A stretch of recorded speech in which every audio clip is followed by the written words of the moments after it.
Youth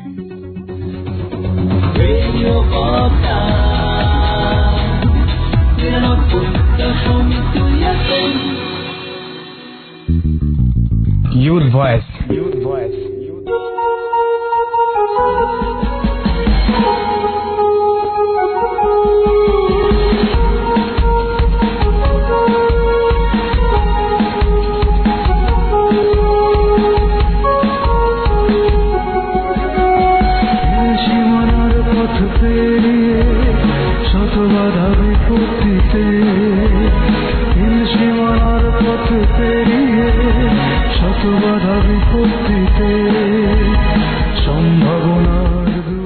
বাংলাদেশের প্রথম community বেতার radio Padma 99.2 FM radio Padma শুক্রবারে ঠিক সন্ধ্যা 6টার আয়োজন ইয়ুথ ভয়েসে আপনাদের সবাইকে স্বাগত জানাচ্ছি। আমি হাসান তানভীর। ইয়ুথ ভয়েস অনুষ্ঠানটি মূলত অ্যাক্টিভ সিটিজেনের ব্রিটিশ কাউন্সিল অ্যাক্টিভ সিটিজেন এবং সিসিডি বাংলাদেশের যৌথ উদ্যোগে আমরা যে ট্রেনিংগুলো করিয়ে থাকি রাজশাহী ইয়ুথদের মাঝে, বিভিন্ন স্কুল কলেজ বা বিশ্ববিদ্যালয়ের স্টুডেন্টদের মাঝে। তো সেই ট্রেনিং 4 দিনের ট্রেনিং করার পরে একটি সোশ্যাল অ্যাকশন প্রজেক্ট হাতে নিতে হয়। সেই যারা ট্রেনিং নিয়ে থাকে আমাদের মূলত অ্যাক্টিভ সিটিজেন যারা হয়ে থাকে, তো সেরকমই 12তম ব্যাচের অ্যাক্টিভ সিটিজেনদের সোশ্যাল অ্যাকশন প্রজেক্ট ছিল আমাদের এই ইয়ুথ ভয়েস এই অনুষ্ঠানটি। রেডিও অনুষ্ঠান যেখানে এসে ইয়ুথরা তাদের সমস্যার কথা বলবে, তাদের সমস্যার সম্ভাবনার কথা বলবে এবং তারা কি করতে পারে না পারে এবং তারা তাদের চিন্তা ভাবনাগুলো আমাদের এখানে তুলে ধরবে। এটি মূলত একটি ইয়ুথদের ভয়েস রাইজিং এর একটি প্ল্যাটফর্ম। আপনিও আসতে পারেন আমাদের এই অনুষ্ঠানে, বলতে পারেন আপনার কথা। আজ আমাদের সাথে আজকে বেশ কয়েকজন ইয়াং লিডার রয়েছেন রাজশাহীতে। এরা মূলত অ্যাক্টিভ সিটিজেন না, কিন্তু এরা ইয়ুথ লিডার, এরা নিজ নিজ এলাকায় এবং ইয়ুথ লিডারশিপ যে ডেভেলপমেন্টে তারা কাজ করছেন। এই আমাদের সাথে যে বন্ধুরা রয়েছেন আজকে, তারা হচ্ছেন কাউন্টার পার্ট ইন্টারন্যাশনালের সহযোগিতায় মানব কল্যাণ পরিষদের যৌথ উদ্যোগে যে ইয়ুথ লিডারশিপ ডেভেলপমেন্টের যে অনুষ্ঠান, যে প্রোগ্রাম হয়েছে সেই ট্রেনিং প্রাপ্ত 3 জন আমাদের সাথে রয়েছেন আজকে। রয়েছেন মোহাম্মদ তহিনুর ইসলাম, যিনি সভাপতি union youth leader development forum, Damkura union পবার আছে। রয়েছেন মোহাম্মদ শাবনাজ আক্তার, তিনি সহসভাপতি। রয়েছেন আমাদের সাথে তৌকির আহমেদ সদস্য। আপনাদের সবাইকে স্বাগত জানাচ্ছি আমাদের অনুষ্ঠানে। ধন্যবাদ। কেমন আছেন আপনারা সবাই? ভালো আছি আলহামদুলিল্লাহ। আমাদের অনুষ্ঠানে আপনিও যুক্ত হতে পারেন। SMS করুন আমাদেরকে, আরপি লিখে স্পেস দিয়ে নিজের নাম, লোকেশন এবং সেই সাথে আপনার কথা লিখে পাঠিয়ে দিন 7171 এই নাম্বারে, অথবা ফেসবুকে চলে আসতে পারেন facebook.com/radio পদ্মা। সেখানে অলরেডি একটি পোস্ট শেয়ার করা রয়েছে, আপনি ইচ্ছা করলে সেখানেও আপনার মন্তব্য করতে পারেন এবং সেই সাথে আমাদের এই অনুষ্ঠানটি শুনতে পারেন ওয়েব থেকে www.radiopodda.com। সেখানে লাইভ অপশন থেকে শুনতে পারেন, অথবা আপনি যদি স্মার্টফোন ব্যবহারকারী হয়ে থাকেন তাহলে অবশ্যই গুগল প্লে স্টোর থেকে টিউন ইন অ্যাপস নামে একটি অ্যাপস রয়েছে, সেটি ডাউনলোড করে আপনি আমাদের রেডিও পদ্মা সার্চ করে সেখান থেকে শুনতে পারেন। এরই মাঝে অবশ্য ফেসবুকে বেশ কিছু কমেন্টস দেখতে পাচ্ছি, অবশ্যই সেগুলো পড়বো। তবে এই মুহূর্তে আমাদের সাথে যারা রয়েছেন আমরা একটু তাদের সাথে কথা বলি। প্রথমেই আমি একটু আওয়াল ভাইয়ের কাছে একটু জানতে চাই যে আওয়াল ভাই, আপনি মানব কল্যাণ পরিষদে কাজ করছেন আর কি, তো আপনাদের শুরুটা আসলে কিভাবে হয়েছিল? ধন্যবাদ তানভীর ভাইকে। আমাদের শুরুটা ছিল আসলে আমরা যখন কাউন্টার পার্ট ইন্টারন্যাশনালের সাথে আমাদের চুক্তিবদ্ধ হয় এবং মানব কল্যাণ পরিষদ থেকে আমরা ইউথ লিডারদেরকে যখন সিলেক্ট করি, প্রথমেই আমরা ইউনিয়ন পরিষদে যাই এবং ইউনিয়ন পরিষদের চেয়ারম্যান মেম্বারদের সাথে কথা বলি যে মানব কল্যাণ পরিষদ এই এলাকায় কাজ করবে লিডারশিপ ডেভেলপমেন্ট প্রোগ্রামের আওতায়। আমরা কিছু ইউথ লিডারকে লিডারশিপ এর উপরে প্রশিক্ষণ দেব এবং তারা তাদের মধ্যে নেতৃত্ব গড়ে উঠবে এবং ইউনিয়ন পরিষদের সাথে সমন্বয়ের ভিত্তিতে তারা এই কমিউনিটির উন্নয়নে কাজ করবে। মেনলি ওনাদের কাছ থেকে আমরা স্বেচ্ছাসেবী হিসাবে কাজ করে বিভিন্ন প্রোগ্রামের সাথে সম্পৃক্ত বা বিভিন্ন অর্গানাইজেশনের প্রশিক্ষণপ্রাপ্ত কিছু লিডারদের তালিকা আমরা দিয়েছি এবং ওনারা আমাদের কাছে কিছু প্রাথমিকভাবে কিছু তালিকা সরবরাহ করেছে। সেই তালিকা ধরে আমরা ওই সমস্ত লিডারদের সাথে সরাসরি যোগাযোগ করি এবং আমাদের যে মানব কল্যাণ পরিষদের যে লিডারশিপ ডেভেলপমেন্ট প্রোগ্রামের আওতায় যে কার্যক্রমগুলো বাস্তবায়ন করা হবে সেই সম্পর্কে আমরা বিস্তারিত তাদের সাথে আলোচনা করি এবং আমাদের এই লিডারশিপ ডেভেলপমেন্ট প্রোগ্রামের আওতায় তাদেরকে 3টা পর্যায়ে 3 দিনের করে বিভিন্ন বিষয়ের উপর প্রশিক্ষণ দেওয়া হবে এবং এই প্রশিক্ষণে তারা আসতে আগ্রহী কিনা সেটা আমরা যাচাই করি এবং তাদের সম্মতিক্রমে আমরা তাদের বিভিন্ন লিডারদেরকে আমরা এই প্রোগ্রামের সঙ্গে সম্পৃক্ত করি। এটা প্রতিটা ওয়ার্ডে 6 থেকে 7 জন করে লিডারকে সিলেক্ট করি। আচ্ছা আওয়াল ভাই, একটু আমাকে বলবেন যে আপনার রাজশাহীর কোন কোন ইউনিয়নে মূলত এখন কাজ করছেন? আমরা রাজশাহীতে পবা উপজেলায় 5টি ইউনিয়ন, হরিয়ান, দামকুড়া, হুজুরিপাড়া, হরগ্রাম এবং পারিলা। পাশাপাশি আমরা নতুন 2014 সালে আবার শুরু করেছি পুঠিয়া উপজেলার 5টি ইউনিয়নে। আচ্ছা, পুঠিয়া উপজেলার 5টি ইউনিয়নে, সেটা হচ্ছে বেলপুকুর, বানেশ্বর, ভাল্লুকগাছি, জিওপাড়া এবং পুঠিয়া সদর।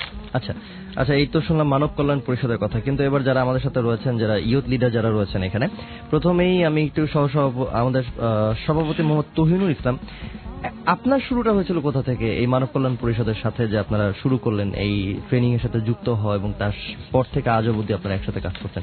শুরু থেকে একটু শুনতে চাই। ধন্যবাদ ভাই আপনাকে। বিষয়টা হচ্ছে যে আমার সাথে একদিন মোবাইলে আসলে কথা বললেন যে আপনার সাথে কথা বলবো, আপনাকে কোথায় গেলে পাবো। তখন আমি একটা ব্যবসা পারপাসে আমাদের পাশের গ্রাম, বলতে গেলে আমাদের বাড়ি থেকে 3 কিলো দূরে আমি অবস্থান করছিলাম, সেখানে আমি ঠিকানা দিলাম। সেখানে আসার পরে দোকানে বসে আমার কাছে বিভিন্ন ধরনের ইনফরমেশন জিজ্ঞাসা করলেন। সেখানে প্রশ্ন উত্তরগুলো আমি যখন দিলাম, তখন মনে হচ্ছিল যে আসলে কি না জানি করে, মানে নিত্য নতুন আর কি কিছু প্রশ্ন করছিলেন। সেগুলোর জবাবগুলি যথাযথ দিলাম। দেওয়ার পরে বললো যে আপনার সাথে অতি শীঘ্রই আমরা যোগাযোগ করব। যোগাযোগ করার পরে হয়তো আপনাকে ট্রেনিং দেওয়ানো হবে। ট্রেনিং দেওয়ানোর পরে বুঝতে পারবেন যে আসলে আমাদের কার্যক্রমগুলি কি। কথা বলার পরে তারা চলে গেলেন। দীর্ঘ সময় আর আমাদের সাথে যোগাযোগ নাই, প্রায় 2 থেকে 3 মাস। হঠাৎ একদিন মোবাইল করলেন, করার পরে বলছেন যে আপনাদের তো ট্রেনিং এর আয়োজন করা হয়েছে, তো আপনারা আসেন, একটা ডেট দিলেন। সেই ডেটে আমরা উপস্থিত হলাম। হওয়ার পরে আমরা জানতে পারলাম যে আসলে 3 দিন করে ট্রেনিং করানো হবে, 3 শিফটে আপনার 9 দিন। তো 3 দিন ট্রেনিং করালেন। 3 দিন ট্রেনিং করার পরে আবার সেখান থেকে আমরা চলে আসি। আসার পরে আবার প্রায় 2 মাস পরে আবার 3 দিন ট্রেনিং করানো হয়। এভাবে 3 শিফটে আপনার 9 দিন ট্রেনিং করি। ট্রেনিং করার পরে আমরা এই কার্যক্রম সম্পর্কে বিস্তারিত জানতে পারি। জানতে পাওয়ার পরে আমরা ধরেন কার্যক্রম আর কি সেখান থেকে বিভিন্ন ধরনের জানতে পারলাম যে আসলে মানচিত্রর আকারে, মানে আমাদের ইউনিয়নের সম্পদগুলি চিহ্নিত করলাম। সম্পদগুলি চিহ্নিত করার পরে আপনার নেতৃত্ব বিষয়ে কিছু জানতে পারলাম, মানে সমস্যাগুলি জানতে পারলাম। আপনারা কমিউনিটি ম্যাপিংটা আগে করেছেন, যে আসলে আপনার কমিউনিটিতে আপনার এলাকায় কি আছে কি নেই, এই জিনিসগুলো আপনারা প্রথমে দেখেছেন। আচ্ছা, তারপরে আপনার ওগুলো যখন জানতে পারলাম, জানতে পাওয়ার পরে এখানটাতে আবার একটা আছে যে আপনার যুবদের যে অধিকার, সেই অধিকারগুলো আমরা তো ঠিক মতন পাই না। জি। তারপরে ধরেন ওই যুবরা অনেকে আছে বেকার, সেগুলো বেকারত্ব দূরীকরণের জন্য যেসব পদক্ষেপগুলি নেওয়া দরকার সেগুলো ধরেন আমাদের নাই। তাহলে আমরা অনেকে আর্থিকভাবে স্বাবলম্বী হতে পারি নাই। এর জন্য আমরা এখান থেকে একটা দেখলাম যে আর্থিকভাবে স্বাবলম্বী হওয়ার জন্য একটা চ্যাপ্টার আছে। আমরা সেদিকটা উদ্যোগ গ্রহণ করলাম যে আমরা কিভাবে আর্থিকভাবে স্বাবলম্বী হতে পারি। তাহলে এখান থেকে আমরা একটা পদক্ষেপ নিলাম যে আমরা যদি সবাই মিলে একটু ঐক্যবদ্ধ হই, তাহলে পরে আর্থিকভাবে স্বাবলম্বী, মাইক্রোফোনটা কাছে নিয়ে কথা বলতে হবে, হ্যাঁ, আর্থিকভাবে স্বাবলম্বী হওয়া সম্ভব। এর জন্য আমরা কি করলাম, ওখানটাতে আবার কমিটির ভিতরে একটা আপনার ওই ভোট করা হয়েছিল। সেই ভোটের মাধ্যমে আমাদের একটা কমিটি নির্বাচন করা হয়। আচ্ছা, ওয়ার্ড পর্যায়ে। সেই ওয়ার্ড পর্যায়ে কমিটি যখন হলো, সেই কমিটি থেকে আবার ইউনিয়ন পর্যায়ে একটা কমিটি করা হয়। সেই ইউনিয়ন কমিটির মাধ্যমে কিন্তু আমরা ওই কমিটি নিয়ে বসার পরে আর্থিকভাবে স্বাবলম্বী হওয়ার জন্য আমরা এই একটা উদ্যোগ গ্রহণ করলাম যে আমরা কিভাবে কাজ করলে পরে আর্থিকভাবে স্বাবলম্বী হতে পারি। তো পরবর্তীতে আমরা করলাম কি যে আপনার ওই কমিটির ভিতরে আপনার কিছু টাকা আমরা সঞ্চয় করলাম। মানে আপনারা এইখানে একত্রিত হওয়ার পর আপনারা কমিটি করলেন, কমিটি করে এবং এই কমিটি কিভাবে রান করানো যায় কিছু টাকা হয়তো আপনারা কালেকশন করেছেন। আচ্ছা, এবার আমি আমাদের সাথে রয়েছেন একজন মোহাম্মদ শাবনাজ আক্তার, উনি আপনাদের কমিটির সহসভাপতি আর কি। এবার আপনার কাছ থেকে একটু শুনতে চাই যে আপনার শুরুটা কিভাবে হয়েছিল। ধন্যবাদ। আমার সব প্রথমে মানে গ্রামে আমার ভাইয়া রাজি ভাইয়া যায়, পরে ওখানে আমাকে ডাকা হলো, মানে আমাকে জিজ্ঞাসা করছে আমার নাম, আমি কি করি, এরকম ধরনের। হ্যাঁ, আপনার একটু ব্যক্তিগত পরিচয় শুনুন, আপনি পড়ালেখার কথা করছেন। হ্যাঁ, আমি সাফিনা কলেজে লেখাপড়া করছি, এবার ইন্টার দিলাম। আচ্ছা আচ্ছা, আমার নাম শাবনাজ। আচ্ছা, হ্যাঁ, তারপরে দেখে আমাকে জিজ্ঞাসা করছে এই ধরনের। তো আমি তো প্রথমে বুঝিনি যে মানে এরকম ধরনের কথা হঠাৎ জিজ্ঞাসা করছে, মানে চিনি না জানি না, মানে পরিচয় ভাবে দেয়নি, আমাকে এমনি জিজ্ঞাসা করছে যে কি করি না করি, আমাদের সঙ্গে কাজ করবেন কিনা, এরকম। পরে আমি জিজ্ঞাসা করলাম যে আপনারা কোথায় কাজ করেন। পরে বললো যে হচ্ছে ইন্টারন্যাশনাল কাউন্টার পার্টির আওতায় এমকেপি এর সহযোগিতায় মানে ওরা কাজ করে এবং হচ্ছে সচেতনমূলক আত্মকর্মসংস্থান তুলে এবং গড়ে তোলার জন্য, আর মানে সমাজে মানে অবহেলিত মানে মেয়েদের বা নারীদের যাতে আত্মকর্মসংস্থান হয় এভাবে মানে কাজ করে এই আর কি। পরে ওখানে আমাদের বললো যে 2 মাস পর ট্রেনিং নেওয়া হবে, 2 মাস পর মোট 3টা ট্রেনিং 6টা ট্রেনিং হবে 3 দিন করে। ওখানে ট্রেনিং নেওয়ার পরে আমাদেরকে বিভিন্ন ধরনের প্রশিক্ষণ দেওয়া হলো। তার মধ্যে যুব অ্যাডভোকেসি প্রশিক্ষণ দেওয়া হলো একটা, আর একটা হচ্ছে তথ্য সচেতন আর যোগাযোগ। এভাবে আমরা একটা দল গঠন করলাম। একটা দলে মোট 20 জন করে আছি। তারপরে হচ্ছে দল গঠনের পর তো হচ্ছে মানে ওরা চলে গেল এবং আমাদের দলটাকে টিকে রাখার জন্য একটা মানে পদক্ষেপ নিতে বললো আর কি। দেখো আমরা হচ্ছে ভাবলাম যে তাহলে এমন একটা পদক্ষেপ নেওয়া হয় যাতে আমাদের মানে হচ্ছে আত্মকর্মসংস্থান সৃষ্টি হয় এবং সেখান থেকে যাতে আমরা মানে কিছু অর্থ আয় করতে পারি। তাই আমরা পরে একটা পুকুর নিলাম। দেখুন পুকুরটাতে মাছ চাষ এবং চলমান আছে। আচ্ছা ঠিক আছে, আপনাদের একটা প্রজেক্ট হচ্ছে মৎস্য চাষ। তো আমার কাছে আমি এবার একটু প্রশ্ন করতে চাই তৌকির আহমেদের কাছে, আপনি একটু বলবেন যে আসলে ট্রেনিং এ আপনারা কি করেছিলেন, ট্রেনিংটা কি ছিল, আসলে কিসের পড়েছিল? আসলে মেনলি ট্রেনিংটা তেমন কিছুই না, আবার বলতে গেলে সেই অর্থে বলতে গেলে অনেক কিছু বলতে আমরা সমাজে বসবাস করছি, কিন্তু আমরা আসলে জানি না যে কোন সমস্ত কাজগুলো আমাদের কমিউনিটিতে করা দরকার বা কিভাবে সেগুলো কাজ পর্যায়ক্রমে করা দরকার।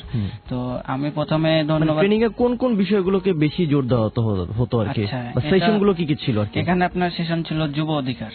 সমাজের যে সমস্ত যুব যুবতী মানে দুইটাকে একসঙ্গে যুব বলছে, তো যুব অধিকার। তো আমাদের যুবদের কি কি অধিকার আমাদের সেগুলো আমরা জানতাম না। এই সমস্ত অধিকারগুলোকে আমাদেরকে অবহিত করা হয়েছে।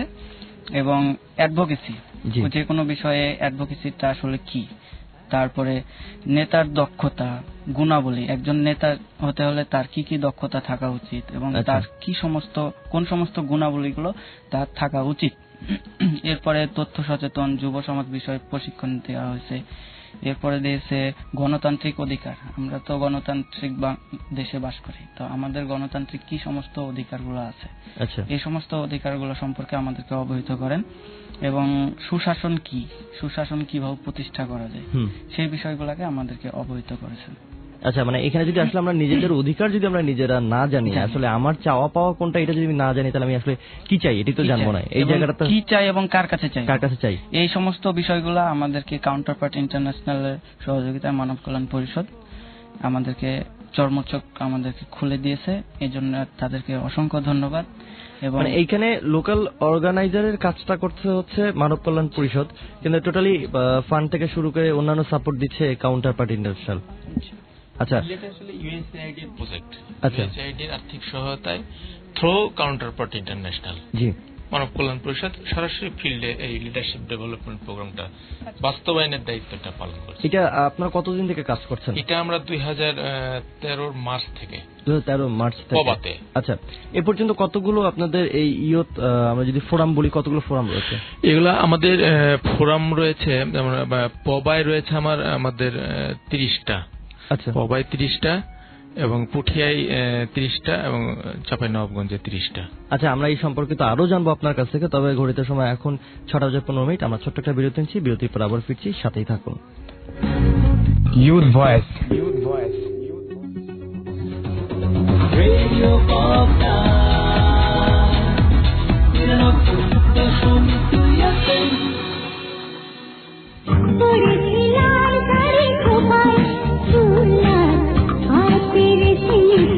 মনের সব কথাগুলো ছবি হয়ে ভেসে ওঠে আয়না, আর সেই ছবিগুলো যদি হয়ে যায় সত্যি, তাহলে তো কথাই নেই। স্বপ্নের ছবিগুলোকে রূপালী আয়নায় রূপের ফ্রেমে বন্দী করার জন্য শুনুন রূপচর্চা বিষয়ক অনুষ্ঠান আয়না। আর এই অনুষ্ঠানটি নিয়ে আমি সুলতানা গিয়েছি থাকবো আপনার সাথে প্রতি বৃহস্পতিবার সন্ধ্যা 7:30টায়, শুধুমাত্র রেডিও পদ্মা 99.2 FM। আয়নাতে ওই মুখ দেখবে যখন। অ্যাপোলো এম্পোরিয়ামের সাপ্তাহিক কুইজ। এই সপ্তাহের কুইজ, ফিফা ওয়ার্ল্ড কাপ কবে থেকে শুরু হচ্ছে? উত্তর পাঠাতে লিখুন আরপি স্পেস এ স্পেস আপনার নাম ও সঠিক উত্তরটি লিখে পাঠিয়ে দিন 7171 এই নম্বরে। সর্বোচ্চ বার সঠিক উত্তরদাতা পাবেন অ্যাপোলো এম্পোরিয়ামের পক্ষ থেকে দারুণ একটি গিফট। উত্তর পাঠানোর শেষ সময় 13 তারিখ রাত 8টা। Apollo for life and fashion. সারাদিন অফিস অফিস আর অফিস। সংসার কি আমার একার? রান্না বান্না করো, বাচ্চা কাচ্চা সামলাও, ঘর বাড়ি দেখো, সব কি আমার একার দায়িত্ব? তো? আহা, এত রেগে যাচ্ছ কেন? রাখবো না মানে? মাসের বাজারের লিস্ট হাতে ধরিয়ে দিলেও তো সব ঠিকঠাক মতো আনতে পারো না। আমি কি করব বলো? পড়েছি মহা বিপদে। মাছের বাজার একদিকে তো সবজির বাজার আরেক দিকে, চাল ডাল কিনতে হলে যা অন্যদিকে, বাকি জিনিস তো বাদই দিলাম। আমি এত কথা শুনতে চাই না। সবসময় তো তোমার শুধু বাহানা বাহানা বাহানা, আর বাসার বাইরে থাকা সব দায়িত্ব আমাকে পালন করতে হয়। কি আমি কিছু করি না? অফিসে টাকা কে পাই? কিছু করো না, কিছু টাকা কি আমি দায়িত্ব নিয়ে যাই? কি করো? আসলে কাজ নাই। এইভাবে আর কয়দিন জামান সাহেব? রোজ রোজ ঝগড়াঝাটি করলে কি আর সংসার টিকবে? নিত্যদিনের বাজার যেহেতু আপনাকেই করতে হবে, সেহেতু সব চিন্তা ছেড়ে দিন আনন্দবাজার সুপার শপের হাতে। রাজশাহীতে একমাত্র আনন্দবাজার সুপার শপেই পাবেন মাছ, মাংস, চাল, ডাল থেকে শুরু করে দৈনন্দিন জীবনের প্রতিটি পণ্য। দরদামের ঝামেলা ছাড়াই চিন্তামুক্ত কেনাকাটার জন্য চটজলদি চলে আসুন আনন্দবাজার সুপার শপে। আমাদের ঠিকানা আনন্দ টাওয়ার, পদ্মাবাসিক রোড, ভদ্রামোড়, রাজশাহী। মোবাইল 0185509988। এই শোন, ফারা নাকি আজ আমাদের লাঞ্চ করাবে। আর লাঞ্চ কিন্তু ওয়ারিসন রেস্টুরেন্টেই করাতে হবে। ঠিক আছে করাবো, কিন্তু এত রেস্টুরেন্ট থাকতে ওয়ারিসন কেন? আরে রাজশাহী শহরের প্রাণকেন্দ্র 0 পয়েন্টে মনোরম পরিবেশে আধুনিক মানের খাবার মানেই তো ওয়ারিসনের খাবার। আরো থাকছে চাইনিজ, থাই, ইন্ডিয়ান ফাস্টফুড, পেস্ট্রি শপ সহ নানা খাবারের বিপুল ভান্ডার। চলো তাহলে ওয়ারিসনে যাই, আড্ডা দিয়ে খাবার খাই।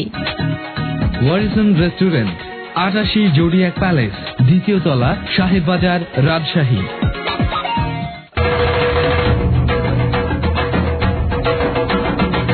নতুন বছরে রেডিও পদ্মার আকর্ষণীয় আয়োজন, সাপ্তাহিক কুইজ।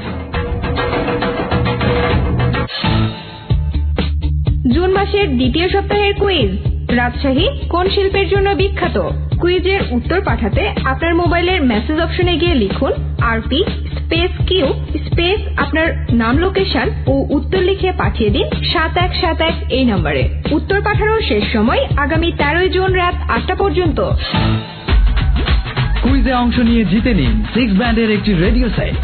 জুন মাসের প্রথম সপ্তাহের কুইজ বিজয়ী হরিপুর থেকে তাহমিদ। তাহমিদ, আপনাকে অভিনন্দন।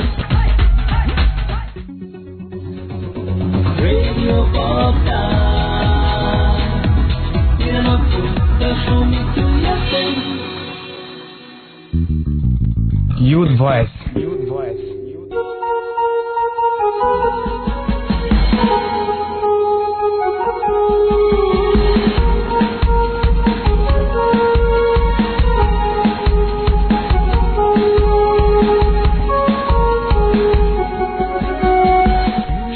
রেডিও পদ্মা 99.2 FM চলছে শুক্রবারের আয়োজন ইউথ ভয়েস। ইউথ ভয়েস আপনাদের সবাইকে স্বাগত জানাচ্ছি আরো একবার। আমি হাসান তানভীর। আজ আমাদের সাথে রয়েছেন কাউন্টারপার্ট ইন্টারন্যাশনালের সহযোগিতা এবং মানব কল্যাণ পরিষদের যৌথ উদ্যোগে রাজশাহীতে যে ইউথ লিডার ডেভেলপমেন্ট যে ট্রেনিংগুলো হয়েছে, সেই ট্রেনিং এর 3 জন আমাদের সাথে ভলেন্টিয়ার রয়েছেন মোহাম্মদ তহিনুল ইসলাম, রয়েছেন শাবনাজ আক্তার, রয়েছেন তৌকির আহমেদ। এছাড়াও মানব কল্যাণ পরিষদের রয়েছেন আমাদের আওয়াল ভাই। আর কি আমরা কথা বলছিলাম যে আসলে কিভাবে ওনারা এই ট্রেনিং এর সাথে যুক্ত হলেন, ট্রেনিং করে তাদের কি লাভটা হয়েছে এবং তারা এখন কি কাজ করছে, এই বিষয়গুলো নিয়ে কথা বলছিলেন।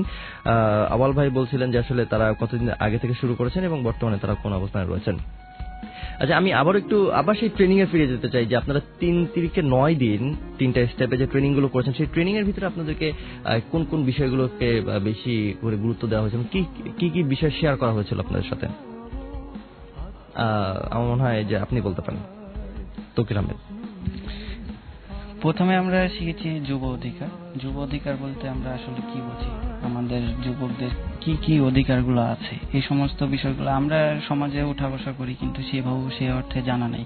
তো সেই বিষয়গুলো আমাদেরকে জানাই। যেমন যুব অধিকারের মধ্যে পড়ছে অন্ন, বস্ত্র, শিক্ষা, আশ্রয়, চিকিৎসার সম জীবন ধারণের যে মৌলিক অধিকার, এই অধিকারগুলো সব যুবক যুবতী কিন্তু পায় না। আচ্ছা, আমাদের আর্থিক এবং সামাজিক 2 দিক দিয়ে মিলিয়ে আমরা কিন্তু সেভাবে পেয়ে থাকি না, আমাদের অর্থনৈতিক দিক দিয়ে আর কি।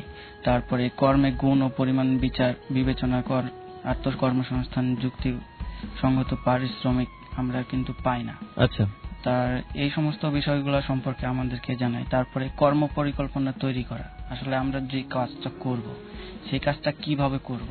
আমরা যদি কোনো কাজ মানে কোনো কর্ম পরিকল্পনা মানে আগে থেকে কোনো পরিকল্পনা ছাড়াই যদি আমরা শুরু করি তাহলে সেটার রেজাল্ট কিন্তু আমরা পাবো না।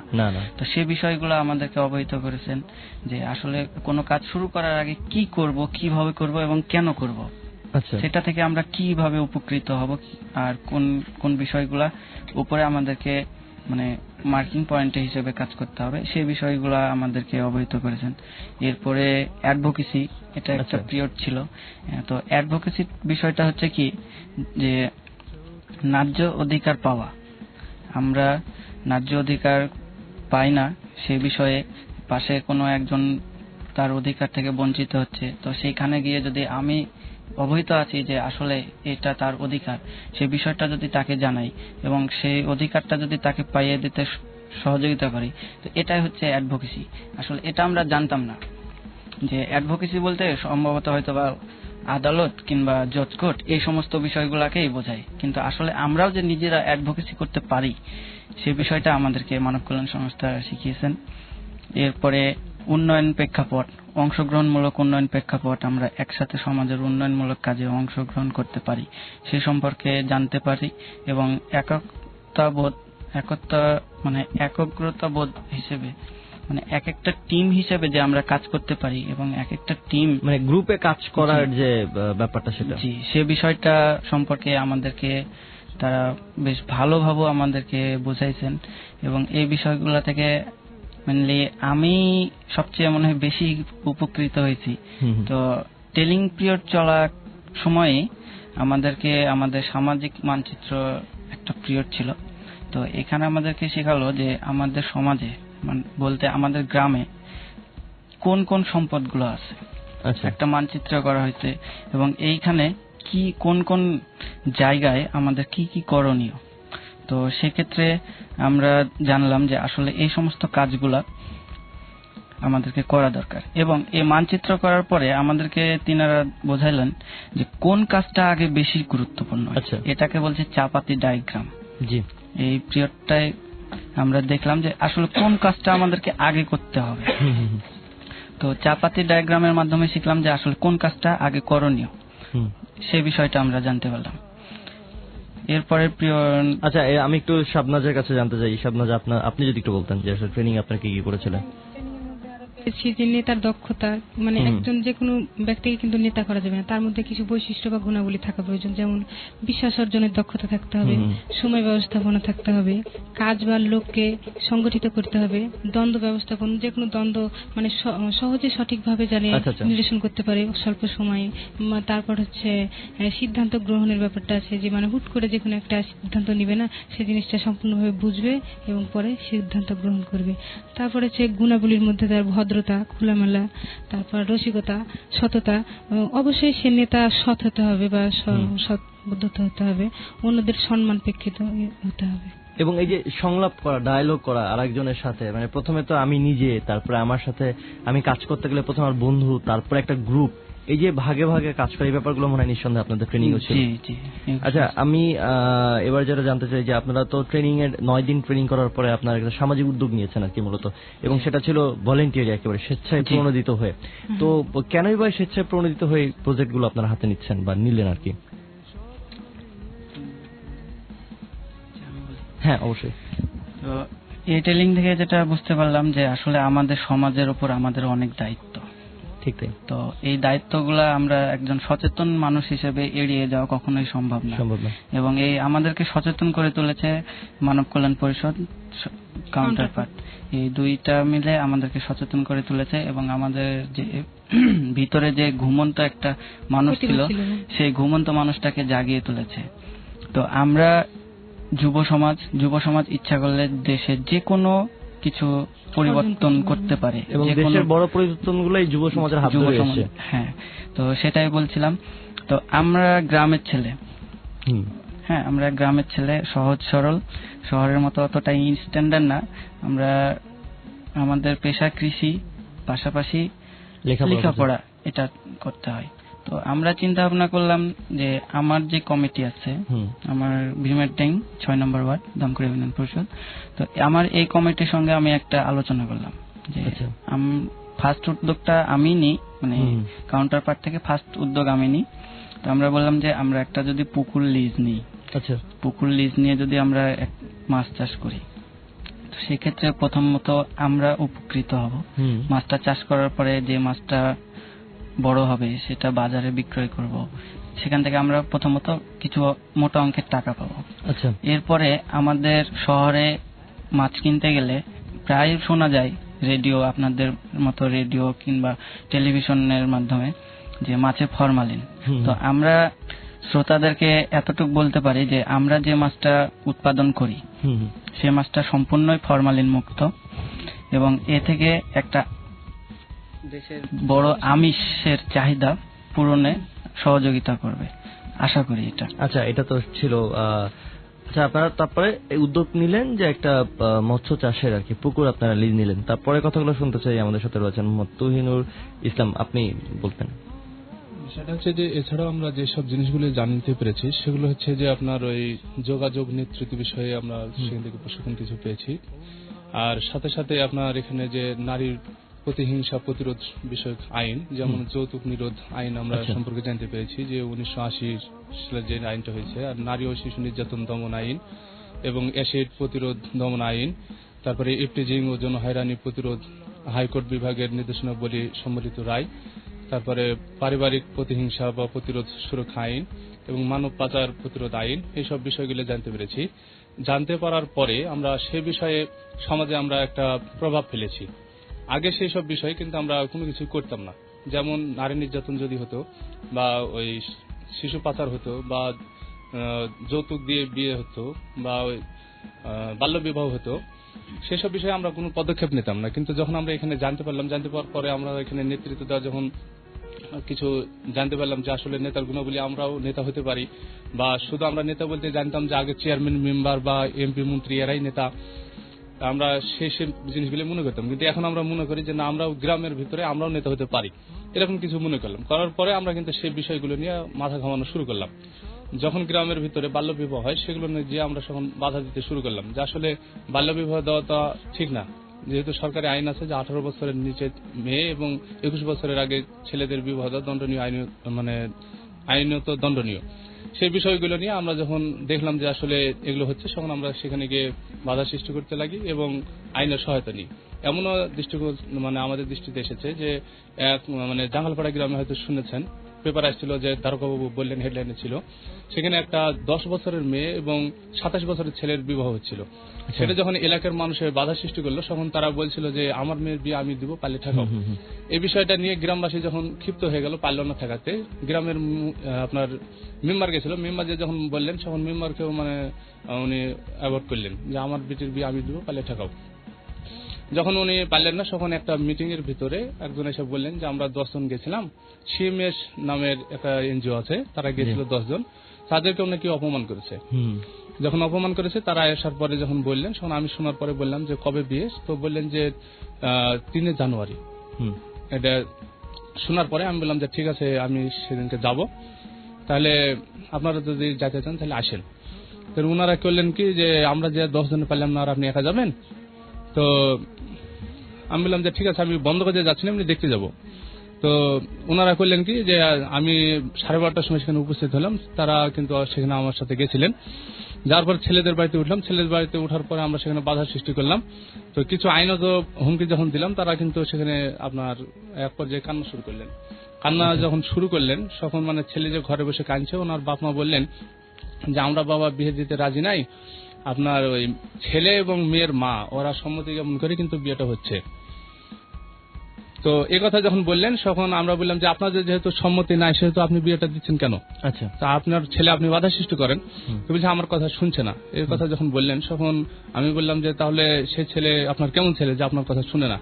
তো বলছে বাবা আমার কিছু করার নাই, ছেলে আমার কথা শুনছে না। কিন্তু উনার 2 ভাই কিন্তু আবার শাহিন আর তুহিন বলে নাম, তারা কিন্তু আর্মি। আমি বললাম যে আপনার ওই 2 ছেলেকে বলেন তারা বাধা সৃষ্টি করুক, তারাও নিষেধ করুক। তো বলছে যে তাদেরকে আমরা কিভাবে বলবো, মানে তাদেরকে বলার কোনো মুখ রাখি নাই।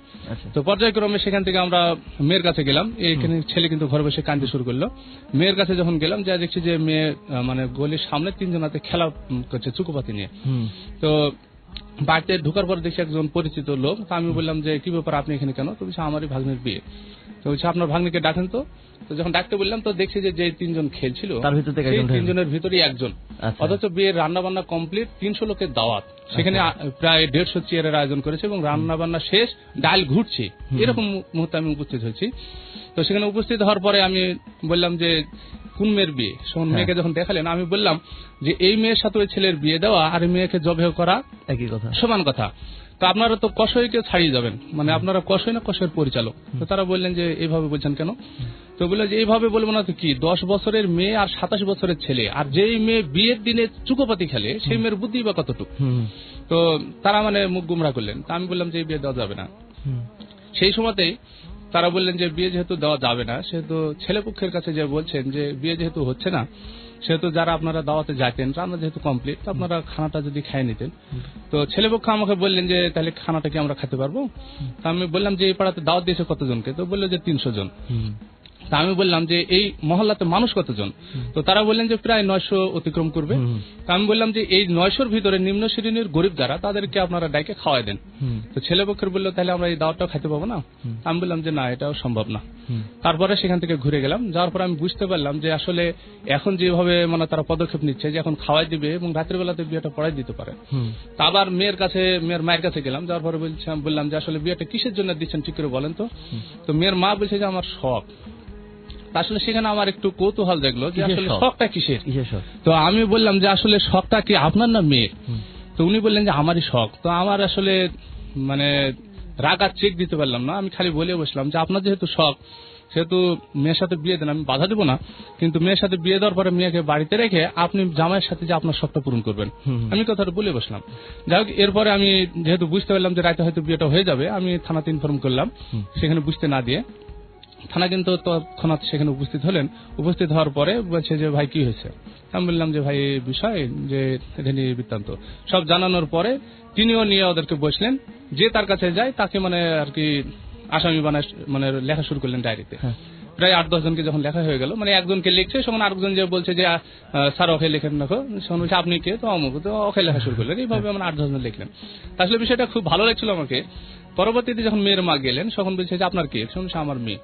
তো বিয়ে দিচ্ছেন কেন? তো আবারও বলছে যে স্যার আমি শখে বিয়ে দিচ্ছি। যখন শখের কথা বলেছে, আমি যে কথাটা বললাম, সে দারোগা বাবু সে একই কথাই বললেন যে আপনি বিয়ে দিচ্ছেন দেন, কিন্তু জামার সাথে গিয়ে আপনার শখটা পূরণ করুন। তো জনগণ মুখ ঘুরিয়ে খুব আনন্দ করলো এই বিষয়টা শোনার পরে। আসলে কথাটা যে কোন সেন্সে বলেছে হয়তো মেয়ের মা বুঝতে পারেনি, কিন্তু জনগণ বুঝতে পেরেছে। তারপরে কিন্তু সেখান থেকে আপনার ছেলের কাছে গেল। ছেলের কাছে যাওয়ার পর ছেলে গোসল করছিল। গোসল করা অবস্থাতে চারিদিক দিয়ে ঘিরে নেওয়ার পরে গোসল শেষে তাকে কিন্তু ধরে গাড়িতে উঠাই নিল। এখন উঠাই নেওয়ার পরে যখন গাড়ি নিয়ে চলে যাচ্ছিল, ঠিক সেই সময়তে মানে ছেলে পক্ষ এবং মেয়ে পক্ষ উভয় এসে আমাকে আর কি ধরলো যে ভাই আমাদের ভুল হয়ে গেছে, আমরা বিয়েটা দিব না, আপনি যেভাবে হোক একটু ম্যানেজ করে ছোটাই দেন। আমি কিভাবে ছোটাবো? যেহেতু আপনাদের মেয়ের বিয়ে আপনারা দিবেন, আপনারা এলাকাবাসীর কাছে বলেছেন যে পারলে ঠেকাও, মেম্বারকে বলেছেন পারলে ঠেকাও, আমাদের যতটুকু করার আমরা করলাম। এখন আপনারা ঠেকান, কিভাবে আপনারা ঠেকাবেন? কারণ আপনারা আমাদেরকে ঠেকাই আপনারা বিয়েটা দেন, এটা হচ্ছে আমার কথা। তো খুব কাকতি মিনতি করলেন। কাকতি মিনতি করলেন যখন আমি বললাম যে যেহেতু যদি চলে যায় আদালতে, তাহলে বিষয়টা অনেক বড় হয়ে যাবে। সে তো আবার মোবাইল করে ডাকলাম। ডাকার পরে বললাম যে ঠিক আছে ভাই, একটু শাসকতা করে ছেড়ে দেন, মানে বিয়েটা না হয়। তো পরবর্তীতে তারা এখন আমার দিকে তাকায় ছেড়ে দিল এবং বললেন যে যেহেতু ভাই আমাদের সুপারিশ করলো, সেহেতু আমরা ছেড়ে দিলাম। যদি বিয়েটা হয় তাহলে এবারকার 14 শিখের ভাত না হয়ে কিন্তু আমরা ছাড়বো না। এই কথা বলার পরে কিন্তু সেখান থেকে নিষ্পত্তিটা নিয়ে আসলে সফল একটা ঘটনা। এরকম আরো সফল ঘটনা আছে। এখন ওই এলাকাতে ঢুকলে পরে সবাই যেন আর মুখের দিকে তাকায় যে আসলে মানে ভয় ভয় ভাব। আচ্ছা ঠিক আছে, আমরা এই বিষয়ে আরো কথা বলবো, আপনারা কি কাজ করেছেন এবং কি কাজ করছেন, বিশেষ করে আমরা মৎস্য চাষ নিয়ে যেটা সেটা নিয়ে কথা বলবো। তবে আমরা ছোট্ট একটা বিরতিতে যাচ্ছি। বিরতি থেকে ফিরে এসে আমরা কথা বলবো community leadership manager counterpart ইন্টারন্যাশনালের মোহাম্মদ এখলাস উদ্দিন, তার সাথে আমরা ফোনে কথা বলবো এবং তিনি হয়তো আমাদের সাথে কিছু শেয়ার করবে।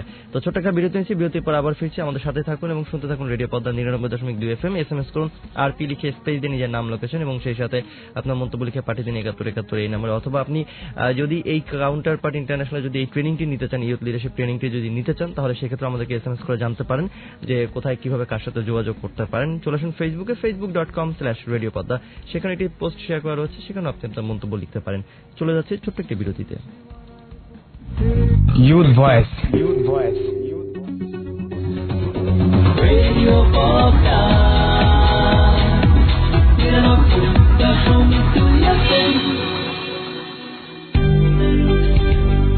প্রতিদিনের জীবন কোনো না কোনো ভাবে আইনের সাথে সম্পৃক্ত। ব্যক্তিগত জীবন থেকে শুরু করে পেশাগত জীবন, সব ক্ষেত্রেই প্রতিনিয়ত বিভিন্ন আইনের মুখোমুখি হতে হয় আমাদের। অনেক সময় এগুলো উপেক্ষা করে চলে যায় আমাদের দিন, এতে নষ্ট হয় সমাজের শৃঙ্খলা। তাই সমাজকে আরো সুন্দর করে গড়ে তুলতে আমাদের প্রয়োজন আইন সম্পর্কে জেনে এগুলো মেনে চলা। আর এসব আইন সম্পর্কে আপনাকে জানানোর জন্যই বিশিষ্ট আইনজীবীকে সাথে নিয়ে আমি সামিরা সেতু থাকবো প্রতি বৃহস্পতিবার রাত 8টায় আইন কানুন অনুষ্ঠান নিয়ে, শুধুমাত্র রেডিও পদ্মা 99.2 FM এ। আপনি কি বিশ্ববিদ্যালয় ভর্তি যুদ্ধের জন্য প্রস্তুত? কোনো ফাঁদে পা দেবেন না, কারণ দীর্ঘ 29 বছর ধরে ইউসিসি রাজশাহী শাখার দক্ষ ব্যবস্থাপনা ও সঠিক দিক নির্দেশনা আপনাকে অন্যদের থেকে এগিয়ে রাখবে। এসি রুমে প্রজেক্টরের মাধ্যমে বিশেষ ক্লাস এবং ওএমআর মেশিনে পরীক্ষার খাতা মূল্যায়ন। এছাড়াও মেয়েদের আলাদা ও কম্বাইন্ড ব্যাচের ব্যবস্থা। রাজশাহী বিশ্ববিদ্যালয়ে বেশ কয়েকটি বিভাগে প্রথম এবং ঢাকা সহ বিভিন্ন বিশ্ববিদ্যালয়ে সর্বাধিক চান্স পেয়েছে ইউসিসির শিক্ষার্থীরা। তাই আস্থা রাখুন, ভর্তির জন্য আজই যোগাযোগ করুন। ইউসিসি বিশ্ববিদ্যালয়ের ভর্তি কোচিং সোনাদিঘির উত্তর মোড়ে বালুপাড়া পুলিশ বাড়ির পশ্চিমে রাজশাহী। আপনি কি বিশ্ববিদ্যালয় ভর্তি কোচিং নিয়ে ভাবছেন? তাহলে আপনার জন্যই বলছি। বিশ্ববিদ্যালয় ভর্তির 100% গ্যারান্টি সহ এক ব্যতিক্রমী প্রাইভেট প্রোগ্রাম অ্যাডমিশন চ্যালেঞ্জে ভর্তি চলছে। অ্যাডমিশন চ্যালেঞ্জে বিশ্ববিদ্যালয়ে চান্সের পর কোর্স ফি গ্রহণ করা হয়। যদি কোনো শিক্ষার্থী বিশ্ববিদ্যালয়ে ভর্তি হতে ব্যর্থ হয় তবে তার কাছ থেকে নির্ধারিত কোর্স ফির একটি টাকাও গ্রহণ করা হয় না। অ্যাডমিশন চ্যালেঞ্জে ইংরেজিতে 32টি লেকচার সহ বাংলা, সাধারণ জ্ঞান, আইকিউ ম্যাথে সর্বমোট 92টি ক্লাস নেওয়া হয়। অ্যাডমিশন চ্যালেঞ্জে 2013-14 সেশনে 41 জনে 35 জনের বিস্ময়কর সাফল্য। খ ও ঘ ইউনিটের জন্য অ্যাডমিশন ব্যাচে ভর্তি চলছে। ক্লাস শুরু হবে আগামী 10 জুন। যোগাযোগের ঠিকানা লোকমান স্কুল মার্কেটের সামনে, তন্নি প্যালেসের নিচতলা, Rajshahi. Mobile 01723995645। Dengue, malaria, filaria এমন বিভিন্ন রোগের নাম আমরা প্রায়ই শুনি, কিন্তু এই রোগের কারণ সম্পর্কে কি আমরা জেনেছি? মশার মতো অতি ক্ষুদ্র প্রাণী থেকেই এসব রোগের বিস্তার ঘটে, যার কারণে খুব দ্রুত মৃত্যুও ঘটতে পারে। তাই আসুন মশা ও মশাবাহিত রোগ সম্পর্কে আমরা একটু সচেতন হই এবং সুস্থ থাকি। জনস্বার্থে সিসিডি বাংলাদেশ। আপনি জানেন কি বাংলাদেশের সকল উন্নয়নের প্রধান অন্তরায় দুর্নীতি? আসুন দুর্নীতি প্রতিরোধে সামাজিক আন্দোলন গড়ে তুলি, সকলে সোচ্চার হয়ে দুর্নীতিমুক্ত সমাজ, দেশ ও জাতি গড়ে তুলি। জনস্বার্থে রেডিও পদ্মা।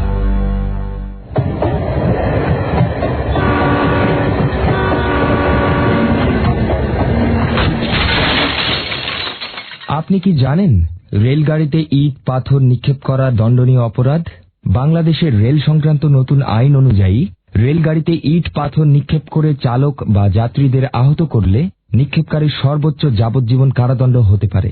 এমনকি কোনো শিশু যদি এ কাজটি করে তাহলে তার পিতা বা অভিভাবক এ দণ্ডে দণ্ডিত হতে পারে। রেলগাড়ি আমাদের জাতীয় সম্পদ। আসুন সবাই মিলে এই নির্ঝঞ্ঝাট ও আরামদায়ক যানটি রক্ষা করি এবং এ সংক্রান্ত সকল আইন মেনে চলি। জনস্বার্থে রেডিও পদ্মা।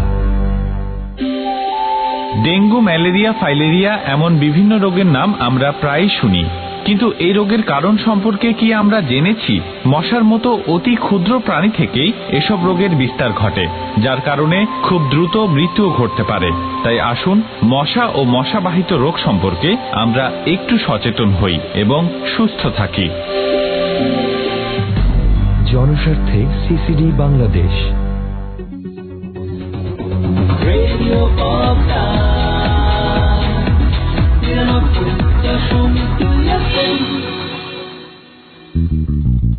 Youth Voice.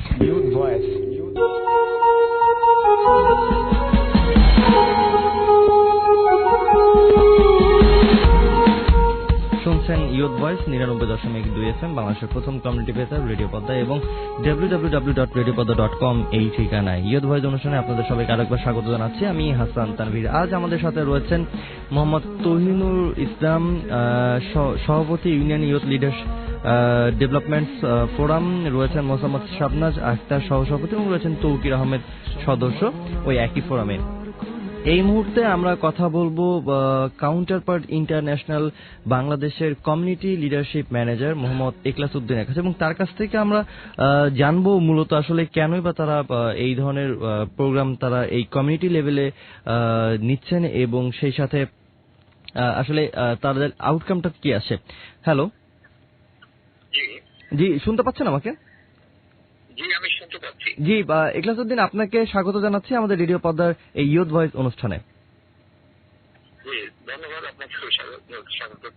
জি, আমরা যেটা জানতে চাই সেটা হলো যে আজকে আমাদের এই অনুষ্ঠানে উপস্থিত রয়েছে ইউনিয়ন ইউথ লিডারশিপ ডেভেলপমেন্ট ফোরামের 3 জন ভলেন্টিয়ার রয়েছেন আমাদের সাথে, এবং আপনারা যে উদ্যোগটা নিয়েছেন এবং কাউন্টারপার্ট ইন্টারন্যাশনাল এবং যে মানব কল্যাণ পরিষদ একসাথে যে আপনারা যে ইউথ ডেভেলপমেন্টের যে কাজ করছেন, আসলে মূলত কেন এই ইউথ লিডারশিপ ডেভেলপমেন্টের কাজগুলো করছেন এবং সেটা কেনই বা এই কমিউনিটি লেভেল থেকে শুরু করলেন?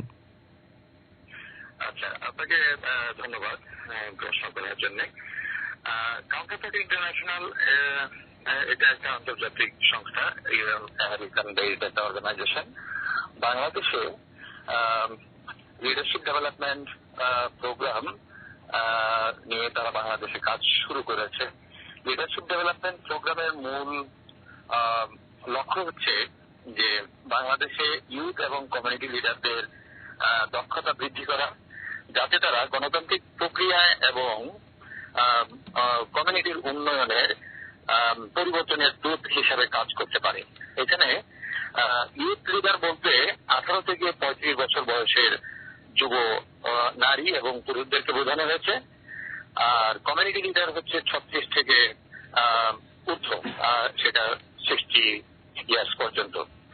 তো এটা আসলে ইউএসএআইডির অর্থায়ন পুষ্ট একটি উন্নয়নমূলক কাজ, যেটা কাউন্টারপার্ট ইন্টারন্যাশনাল বাংলাদেশে বাস্তবায়ন করছে। সাথে মানব কল্যাণ পরিষদ সহ আরো 4টি এই দেশীয় মানে জাতীয় পর্যায়ের সংস্থাকে সাথে নিয়ে এই কাজটি বাস্তবায়ন করছে। আচ্ছা, বাংলাদেশে কোন কোন অঞ্চলে আপনারা এই ইউথ লিডারশিপ ডেভেলপমেন্টের কাজগুলো করছেন? আমরা এই প্রকল্প আসলে বাংলাদেশে 16টি জেলার 150টি ইউনিয়নে এই প্রকল্প বাস্তবায়ন হবে। আমরা 2012 সাল থেকে প্রকল্প শুরু করেছি, 17 সালের জুন পর্যন্ত এই প্রকল্প চলবে। এই মুহূর্তে আমরা 10টি জেলা কভার করেছি। 10টি জেলার মধ্যে ময়মনসিংহ, ঢাকা বিভাগের ময়মনসিংহ, নেত্রকোনা, কিশোরগঞ্জ, এই জেলাগুলোতে কাজ করেছি। রাজশাহী সদর, রাজশাহী জেলা, চাঁপাইনবাবগঞ্জ এবং নাটোর, খুলনা জেলার যশোর এবং খুলনা জেলা, আর চট্টগ্রাম বিভাগে চট্টগ্রাম জেলা এবং বান্দরবান, এই জেলাগুলোতে আমরা এই প্রকল্প বাস্তবায়ন করছি। আমরা আগামী বছর বা সামনের বছরগুলোতে আরো 6টি নতুন জেলায় কাজ করব এই 4টি বিভাগের। আচ্ছা, যদি একটু ছোট্ট করে বলতেন যে আসলে কাউন্টারপার্ট ইন্টারন্যাশনাল বাংলাদেশ কোন স্বপ্ন নিয়ে এই প্রকল্পটি বাস্তবায়ন করছে এবং সামনের দিকে এগিয়ে যাচ্ছে? আমরা মূলত যেটা চাই যে কমিউনিটি পর্যায়ের যে যুব এবং সমাজ নেতা যারা আছেন তাদের দক্ষতা বৃদ্ধি করা, যাতে করে তারা উন্নয়নমূলক কাজ নিজেরা গ্রহণ করতে পারেন এবং সেটাকে চালিয়ে নেওয়ার একটা সক্ষমতা অর্জন করেন। সেই পর্যায়ে আমরা সেই লক্ষ্যেই আমরা মূলত কাজ করছি। এটা প্রথমত আমরা তাদেরকে বাছাই করে আমরা এই প্রকল্পে মেয়াদকালে মোট 24,000 নেতাদেরকে আমরা বাছাই করে তাদেরকে প্রশিক্ষণ দিচ্ছি 3টি ধাপে মধ্যে। তো 3টি ধাপে প্রথম ধাপটিতে আমরা মূলত তাদের সেই ধরনের দক্ষতা বৃদ্ধিতে সহায়তা করি, যাতে করে তারা কমিউনিটির কি ধরনের উদ্যোগ গ্রহণ করা প্রয়োজন, কি ধরনের সেটা চাহিদা আছে, এই বিষয়গুলোকে অংশগ্রহণমূলক সামাজিক সমীক্ষার যে টুলগুলো আছে সেই টুলগুলো আমরা তাদেরকে শিখাই, যাতে তারা সেগুলা কমিউনিটিতে অ্যাপ্লাই করে কমিউনিটির উন্নয়নমূলক কর্মকাণ্ডের নিডসটা তারা বের করতে পারে, বিশ্লেষণ করতে পারে। তারপর কমিউনিটিতে সম্ভাব্য স্টেক হোল্ডার এবং অন্যান্য ইস্যুগুলো যাতে করে তারা বুঝতে পারে সেগুলো শেখানো হয়, এবং সর্বোপরি কমিউনিকেশন এবং অ্যাডভোকেসি করার জন্য যে ধরনের দক্ষতা লাগে সেই দক্ষতাগুলো আমরা তাদেরকে এই প্রশিক্ষণের মধ্য দিয়ে আমরা শিখিয়ে থাকি। এরপরে তারা কমিউনিটিতে গিয়ে কমিউনিটিতে উন্নয়নমূলক উদ্যোগগুলো গ্রহণ করেন এবং আমাদের যে ইমপ্লিমেন্টিং পার্টনার যেমন এনকেপি তাদের কাছে তাদের সেই প্রপোজালটা জমা দেন। জমা দেওয়ার পরে তারা সেটা যাচাই বাছাই করেন, করে দেখেন যে এই যে উদ্যোগটি সেটি নেওয়া হয়েছে এটা আসলে কতটুকু সাস্টেইন করবে, এটা কতটুকু মানুষের উপকারে আসবে। তো সেটাতে যখন দেখা যায় যে এটা একটা পটেনশিয়াল উদ্যোগ হিসাবেই পরিগণিত হবে, স্কোর যখন এইভাবে আসে তখন আমরা সেক্ষেত্রে কিছু আর্থিক সহায়তা করি গ্র্যান্ট হিসাবে। এটা কোনো রিটার্ন আমরা নিই না, তাদের এই উদ্যোগটা যাতে বাস্তবায়ন হয় সেই লক্ষ্যে আমরা একটা গ্র্যান্ট একটা অ্যামাউন্ট আমরা মানে এই তারা যে সোশ্যাল অ্যাকশন যে প্রজেক্ট গুলো হাতে নিচ্ছে, সামাজিক যে উদ্যোগ গুলো হাতে নিচ্ছে সেগুলোর পিছনে আপনারা ছোট্ট একটা ফান্ড দেন। আচ্ছা, আমরা একটা পরিমাণ অর্থায়ন আমরা করি যদি দেখি যে সেই প্রকল্পটি ওই ইউনিয়নের জন্য বেশিরভাগ মানুষের উপকারে আসবে, এটা একটা স্থায়িত্বশীল প্রোগ্রাম হবে। আমরা চলে গেলেও অর্থাৎ আমাদের যে ইমপ্লিমেন্টিং পার্টনার তারা তাদের সাপোর্ট পরবর্তীতে না থাকলেও তারা ওই প্রকল্পটিকে চালিয়ে নিতে পারবে। এইরকম উপাদানগুলো যখন দেখা যায় সেই প্রকল্প প্রস্তাবনায় তখন সেটাতে আমরা একটা গ্র্যান্ট ফান্ড প্রদান করি। জি, ধন্যবাদ মোহাম্মদ ইখলাসউদ্দিন আপনাকে এবং আমাদের অনুষ্ঠানে সময় দেওয়ার জন্য।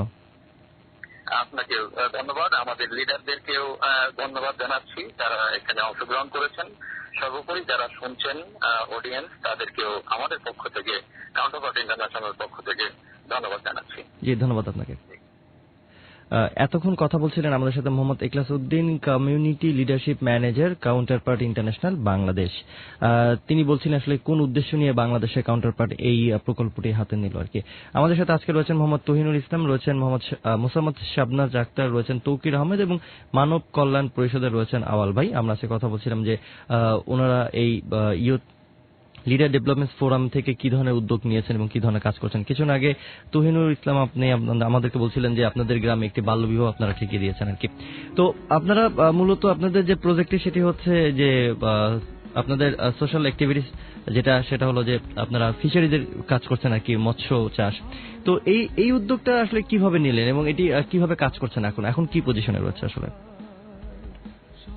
আসলে বিষয়টা হচ্ছে এরকম যে যখন আমরা প্রথমে ট্রেনিংটা গ্রহণ করি তখন আমরা দেখলাম যে এখানটাতে সব রকমেরই আপনার বিষয়গুলো আছে, তার ভিতরে একটা আর্থিকভাবে স্বাবলম্বী হওয়ার একটা চ্যাপ্টার আছে। তো আমরা যদি সমাজের খালি উন্নয়নমূলক কাজগুলি করি সেখানে তো আপনার অনেক সময় তো অর্থের প্রয়োজন হবে।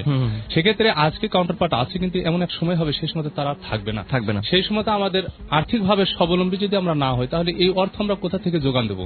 এই জন্য আমরা মনে করলাম যে আমাদের ভিতর থেকে যদি কিছু সংখ্যক পার্টিসিপেট একত্রিত হয়ে, মানে কিছু যুবক একত্রিত হয়ে যদি আমরা কিছু চাঁদা আমরা ধরি এবং সেই চাঁদা দিয়ে যদি আমরা যে কোনো একটা ব্যবসা করি, সেই ব্যবসাটা থেকে যদি আমাদের লাভ্যাংশ যেটা আসবে সেটা থেকে যদি আমরা আংশিকভাবে কিছু এই মানে সমাজ উন্নয়নমূলক খাতে ব্যয় করি তাহলে পরে হয়তো এই কাজগুলি করা আমাদের পক্ষে সম্ভব হবে। এই জন্য আমরা মানে উদ্যোগটা গ্রহণ করি এবং আমরা বিভিন্ন রকমের ব্যবসাকে হাতে নেওয়ার পরে আমরা যাচাই বাছাইয়ের মধ্যে দিয়ে আমরা মৎস্য চাষকে আমরা বেছে নিই। যে আসলে মৎস্য চাষটা এমন একটা সিস্টেম যে যেটাতে আপনার যদি আজকে অর্থ ব্যয় করি বা একটা পুকুর লিজ দেওয়ার পরে মাছ যদি ছেড়ি সেটাকে আপনার পরিচর্যা করার পরে 3 মাসের মধ্যে আমরা ফিডব্যাক নিতে পারবো। আচ্ছা, একটা জিনিস আমরা জানি যে ব্যাংকিং সিস্টেম যদি যায় তো ব্যাংকে যদি একটা চাঁদা নির্ধারণ করার পরে তোলার পরে ব্যাংকে রাখি, সেই ব্যাংকে থেকে আমরা যে কোনো দিন যে কোনো মুহূর্তে তুলতে পারবো না। কিন্তু মাছ যখন আমরা ছেড়বো সেই মাছটা আমি যদি মনে করি আজকে ছেড়েছি 2 মাস পরে মাছটা আমি তুলবো, হঠাৎ আমার শুক্রবারের দরকার, কিন্তু শুক্রবার দিন ব্যাংক খোলা নাই, সেই দিনে কিন্তু আমি মাছটা বাজারজাত করার পরে টাকাটা কিন্তু আমি কাজে লাগাতে পারবো শুক্রবার। এই জন্য কিন্তু মৎস্য চাষটা আমার কাছে খুবই ভালো লেগেছে এবং আমার কমিটির সবার কাছে ভালো লেগেছে। এই জন্য মৎস্য চাষটাকে আমরা বেছে নিয়েছি এবং সেই কাজটাকে আমরা শুরু করেছি। ইতিমধ্যে আমাদের কার্যক্রম চলমান, ইতিমধ্যে আমরা মাছ আমাদের প্রকল্প থেকে বিক্রিও করেছি। আচ্ছা, কি পরিমাণ টাকার বিক্রি করেছেন? বিক্রি করেছি বলতে গেলে 2 সপ্তাহে আমরা 35,000 টাকার মাছ বিক্রি করেছি। এটা ইনিশিয়ালি ইনভেস্টমেন্ট আপনাদের কত টাকা ছিল? এখানে আমাদের ইনভেস্টমেন্ট প্রায় 2 লক্ষ টাকার কাছাকাছি। এটা আমরা কেবল প্রথম ধাপ তুলেছি। এই যে 2 লক্ষ টাকা আপনারা কোথা থেকে পেলেন এই টাকাটা? এটা আমাদের যে কমিটি আছে সেই কমিটির ভিতর থেকে চাঁদা ধরেছি, ধরার পর আমরা সেটা তুলেছি। মানে চাঁদার মাধ্যমে আপনারা 2 লক্ষ টাকা? আমরা কতজন এখানে আমাদের 21 জন আছে। 21 জন মিলে আপনারা 2 লক্ষ টাকা সংগ্রহ করেছেন আর কি। এবং কিছুক্ষণ আগে ইখলাস উদ্দিন বলছিলেন যে তারাও একটা ছোট ফান্ড দেয়, সেটা পরিমাণ কত ছিল? সেটার ফান্ড আমাদের প্রথম যেটা দিতে চেয়েছে সেটা হচ্ছে যে 1,14,600 টাকা। আচ্ছা, এটা সহকারে বাদবাকি টাকা আপনারা তুলেছেন টোটাল 2 লক্ষ? না, এই টাকাটা আমরা এখনো একান্ত আমাদের ওই টাকাটা যেটা আমরা 2 লক্ষ টাকা এগ্রিমেন্ট হয়েছে আমাদের কাছে আসেনি। এখন আসেনি, কিন্তু এই যে 2 লক্ষ টাকা যে তুলেছেন এটা সম্পূর্ণ আপনাদের টাকা? হ্যাঁ, সম্পূর্ণ আমাদের টাকা। আচ্ছা, তো শুরু করার সময় নিঃসন্দেহে কিছু চ্যালেঞ্জ ছিল, কিছু সমস্যা ছিল? অবশ্যই ছিল, যেহেতু আমাদের কমিটির ভিতরে মহিলাও আছে। সেই মহিলার ক্ষেত্রে এসে চ্যালেঞ্জিং এরকম আসলো যে আসলে মেয়ে মানুষ এদের সাথে কাজ করবে, পুকুরে চাষ রাতেও যেতে হয়, দিনও যেতে হয়, বা এখানে যে অর্থটা দিবে তারা ঠিক মতন দেখতে পারবে কিনা, সেখানে যে টাকাটা কিভাবে ব্যয় হবে, এই জন্য চ্যালেঞ্জের মুখে পড়েছিলেন। আমাদের সাথে উপস্থিত আছেন। আচ্ছা, শাবনাজের কাছ থেকে শুনি, আমার কাছে মনে হয় শাবনাজের কাছ থেকে শুনি। এখানে প্রথমে আমার মূল সমস্যা অর্থের সমস্যা, তো সেটা তো আছে। তারপরে সমস্যা আছে যে আমি একটা মেয়ে মানুষ। আপনারা 21 জন, জনপ্রতি কত করে দিয়েছিলেন? আপনার জনপ্রতি 20,000 উপর আছে। আচ্ছা, 20,000 উপর। আচ্ছা, ঠিক আছে। পরে আমি আমার পরিবারকে জানালাম যে এরকম আমি সবার সঙ্গে একটা সম্মিলিতভাবে কাজ করব। পরে আমার পরিবার থেকে সাপোর্ট করলো, কিন্তু তারপরে তো পার্শ্ব প্রতিক্রিয়াটা খুব একটা ভালো ছিল না, যেরকম মেয়ে মানুষ করবে। তারপরে হচ্ছে আমি তো তুহিনুর ভাই আসলো, আমার আব্বা আমাকে বোঝালো। আমি বললাম আচ্ছা ঠিক আছে, কোনো সমস্যা নেই, আমি দিব। তারপরে যে যেটা আমার সমস্যা হলো যে পুকুরে তো হচ্ছে রাত্রেও অনেক কাজ থাকে, যেমন মাছ মারার জন্য। বললো যে ঠিক আছে, মার্কেটিং থেকে শুরু করে মাছ বাজারজাতকরণের জন্য ছেলেদেরই বেশি ভূমিকাটা অনেক বেশি আছে। তারপর আমাকে বললো যে ঠিক আছে, এটাতে ছাড় দেওয়া যাবে। আমি তারপর বললাম আচ্ছা ঠিক আছে, তাহলে তার আমার কোনো সমস্যা হচ্ছে না। এবং আমাদের পরিবার থেকে স্বয়ংসম্পূর্ণভাবে সাপোর্ট করলো। তারপর আমি ওর সাথে জড়িত হলাম এবং আমাদের ব্যবসাটা এখন চলমান আছে। আচ্ছা, ঠিক আছে। এখানে হলো যে অন্যান্যরা যারা রয়েছেন তারা, আপনারা যেটা করছেন সেটা হলো যে কেউ হয়তো মাছ দেখাশোনা করছেন, কেউ পাহারা দিচ্ছেন, ছেলেরা যেটা করে আর কি, কেউ মাছ বিক্রির ক্ষেত্রে কাজ করছেন, কিংবা আপনারা পরিচর্যা করছেন। সেক্ষেত্রে আপনি কোন দায়িত্বটা পালন করছেন এই 21 জনের ভিতরে? কাছের দায়িত্বটা একটু বেশি আছে। যখন পুকুরে পোনা কিনলো কত দিয়ে, তারপর হচ্ছে কখন ছাড়া হলো, কত টাকার খাবার ওখানে ব্যয় হলো, এটাতে আছে, কারণ এটা বাড়িতে বসে থেকেই করা যায়। আচ্ছা, চমৎকার একটা জায়গায় আপনি কাজ করছেন। ঘড়িতে সময় এখন 6:53। আমাদের ছোট্ট একটা বিরতি নিতে হবে। বিরতির পরেই ফিরে এসে আমরা আমাদের সাথে যে 3 জন ইয়াং লিডার রয়েছেন তারা আসলে কিভাবে এই মৎস্য চাষটাকে একটা ব্যবসাতে পরিণত করলেন সেই ব্যাপারটা আমরা শুনবো। আমাদের সাথে থাকুন। ইচ্ছা করলে আপনি ফোন করতে পারেন, জানতে পারেন বা জানাতে পারেন আপনাদের কথা, যদি আপনারা এরকম কোনো ভালো কাজ করে থাকেন। ফোন করুন 01755575666 এই নাম্বার। ছোট্ট একটা বিরতি নিচ্ছি। Youth voice.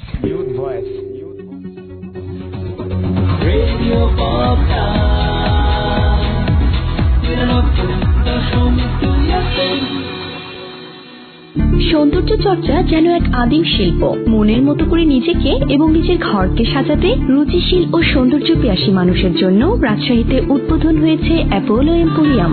সরাসরি চীন, থাইল্যান্ড, তুরস্ক ও ইন্ডিয়া থেকে আমদানিকৃত রকমারি সব গিফট আইটেম এখন আপনার হাতে নাগালে। বিশ্বের নামি দামি ও জনপ্রিয় ব্র্যান্ডের কসমেটিক, ছোট্ট সোনামণিদের খেলনা, গল্পের বই ও অন্যান্য সব আকর্ষণীয় পণ্য একদম সাধ্যের মধ্যে। যোগাযোগের ঠিকানা অ্যাপোলো এম্পোরিয়াম, অলকার মোড়, new market road, Rajshahi. Apollo for life and fashion. দক্ষ মানব সম্পদ তৈরি ও বাস্তবমুখী শিক্ষাদানের এক অনন্য নাম বাংলাদেশ পলিটেকনিক ইনস্টিটিউট। 4 বছর মেয়াদী ডিপ্লোমা ইন ইঞ্জিনিয়ারিং এ computer, electronics, civil, electrical, mechanical, automobile, surveying ও আর্কিটেকচার সহ ডিপ্লোমা ইন টেক্সটাইল ইঞ্জিনিয়ারিং এ টেক্সটাইল ও garments design and pattern making এ ভর্তি চলছে। আমাদের প্রতিষ্ঠান উন্নত মানের টেক্সটাইল মেশিনারি সমৃদ্ধ। রয়েছে সুসজ্জিত এসি কম্পিউটার ল্যাব এবং প্রতি ব্যাচে মাত্র 40 জন শিক্ষার্থী। এছাড়াও বিশ্বব্যাংক প্রদত্ত প্রতি সেমিস্টারে 4,800 টাকা করে বৃত্তি লাভের সুযোগ সহ মেয়েদের জন্য রয়েছে 100% বৃত্তির সুবিধা। আমাদের ঠিকানা Bangladesh polytechnic institute, Hetemkha, Kalabagan, Rajshahi. Mobile 01711023727। Kalikata herbal limited, একাধিকবার স্বর্ণপদক প্রাপ্ত। যে কোনো ব্যক্তিগত সমস্যা, চর্মরোগ, স্বাস্থ্যহীনতা, গ্যাস্ট্রিক, হার্নিয়া, বাত ব্যথা, হেপাটাইটিস বি, জন্ডিস, ডায়াবেটিস, মহিলাদের ব্যক্তিগত সমস্যার সমাধান কিংবা বার্ধক্যজনিত সমস্যায় ভুগলে চলে আসুন কলিকাতা হার্বালে। আমাদের অফিসের ঠিকানা নগর ভবনের পশ্চিম পার্শ্বে, কাদিরগঞ্জ, রাজশাহী। আমাদের ফোন করুন 01715149822। আপনার স্বাস্থ্যগত সমস্যা সমাধানে আমরা বদ্ধপরিকর।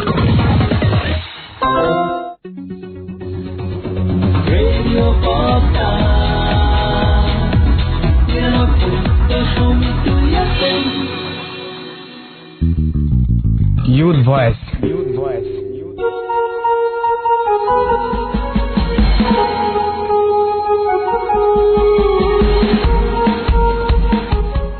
শুনছেন ইউথ ভয়েস, আপনি রয়েছেন বাংলাদেশের প্রথম কমিউনিটি বেতার রেডিও পদ্মা 99.2 FM এর সাথে।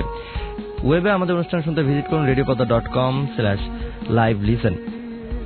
এছাড়াও আপনি ফেসবুকে আমাদের সাথে থাকতে পারেন এবং ফেসবুকে রাজশাহী শহরের যে কোনো সর্বশেষ সংবাদগুলো আমরা ফেসবুকে শেয়ার করে থাকি এবং কখন কোন অনুষ্ঠান হচ্ছে সেটিও আপনি জানতে পারেন এখানে, এবং এখান থেকে আপনি অনুষ্ঠানে আমাদেরকে মন্তব্য জানাতে পারেন। একটি পোস্ট শেয়ার করা হয়েছে সে প্রথম থেকে ইউথ ভয়েস অনুষ্ঠান সম্পর্কিত, এবং সেখানে আপনি গিয়ে কমেন্টস করতে পারেন। এছাড়াও SMS করতে পারেন, আরপি লিখে স্পেস দিয়ে নিজের নাম, লোকেশন এবং সেই সাথে আপনার মন্তব্য লিখে পাঠাবেন 7171 এই নম্বরে। এই মাঝে বেশ কিছু SMS রয়েছে আমাদেরকে। রিপন SMS করেছেন, সবুজ SMS করেছেন, ইতি SMS করেছেন, নয়ন SMS করেছেন, শাকিল SMS করেছেন, আতিক। সবাই বলেছেন যে অনুষ্ঠান শুনতে খুবই ভালো লাগছে এবং এই ধরনের উদ্যোগ যদি আরো 10 জন 10টি এলাকা থেকে নিত তাহলে আমাদের হয়তো বা আমাদের কমিউনিটি অনেকটা পরিবর্তন হয়ে যেত। আমরা সেটাই চাই যে আসলে এই ধরনের উদ্যোগ সবাই নিক এবং ছোট ছোট গ্রুপ করে নিলে যেটা দেখা যাবে যে এক হয়তো বা প্রথমে আমার যে স্কিল রয়েছে সেটা ডেভেলপ হবে, দেন আমি ডেভেলপ হলে আমার ফ্যামিলি ডেভেলপ হওয়া, তো আমার মতন যেরকম 40টা ফ্যামিলি ডেভেলপ হওয়া মানে একটা গ্রাম ডেভেলপ হয়। এইভাবে ধীরে ধীরে হয়তো একসময় আমাদের দেশ পরিবর্তন হবে আর কি।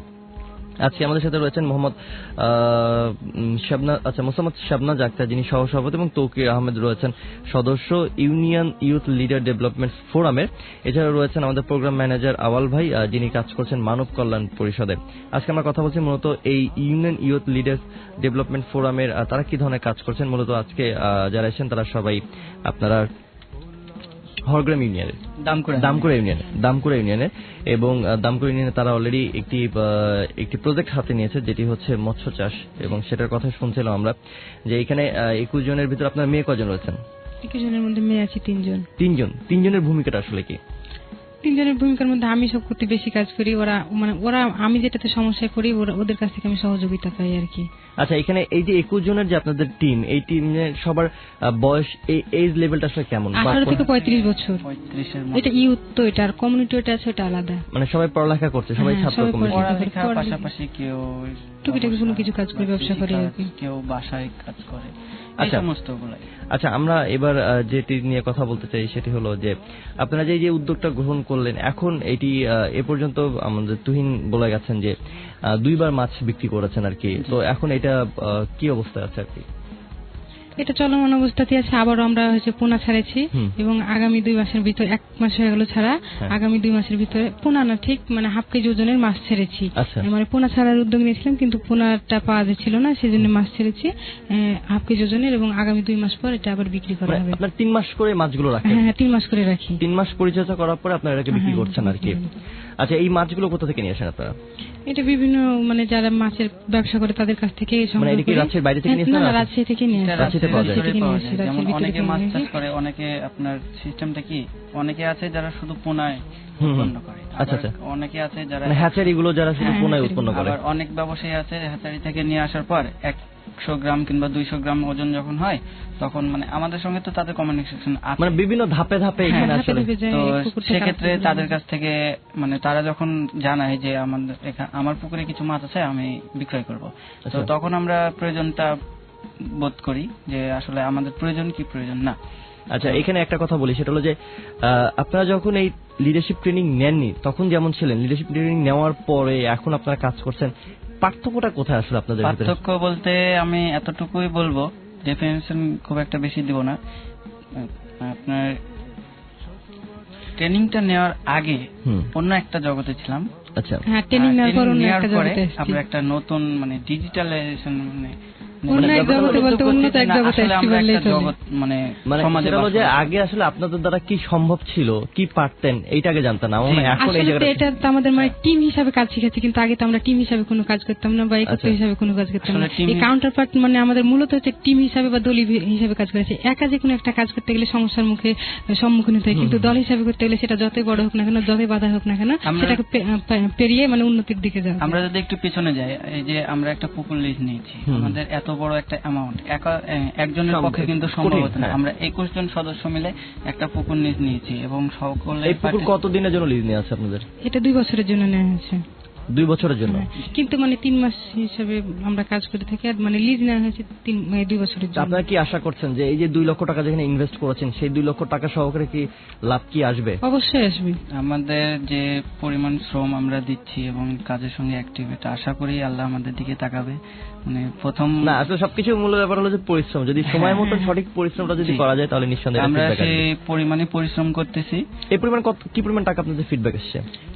একবার তো মানে বিক্রি করেছি, তো মানে মূলত হচ্ছে 35,000 টাকা। আচ্ছা, 35,000 টাকা, মানে প্রথম 3 মাসে আপনারা 35,000 টাকা তুলে নিয়ে আসছেন নাকি? সেই টাকাটা কি আবার রিইনভেস্ট করছেন? হ্যাঁ, ওটা দিয়ে আবার পুনঃ এই যে বললাম না যে 500 গ্রামের যে মাছটা ছাড়ছি, এখান থেকে মানে বাড়তি আমাদেরকে আর টাকা ওঠানো লাগেনি। এই টাকাটা থেকে আমরা এখন পরিচালনা করছি। আচ্ছা, ওই 35,000 টাকা আবার নতুন করে মাছ কিনে আবার সেটা বড় করছেন।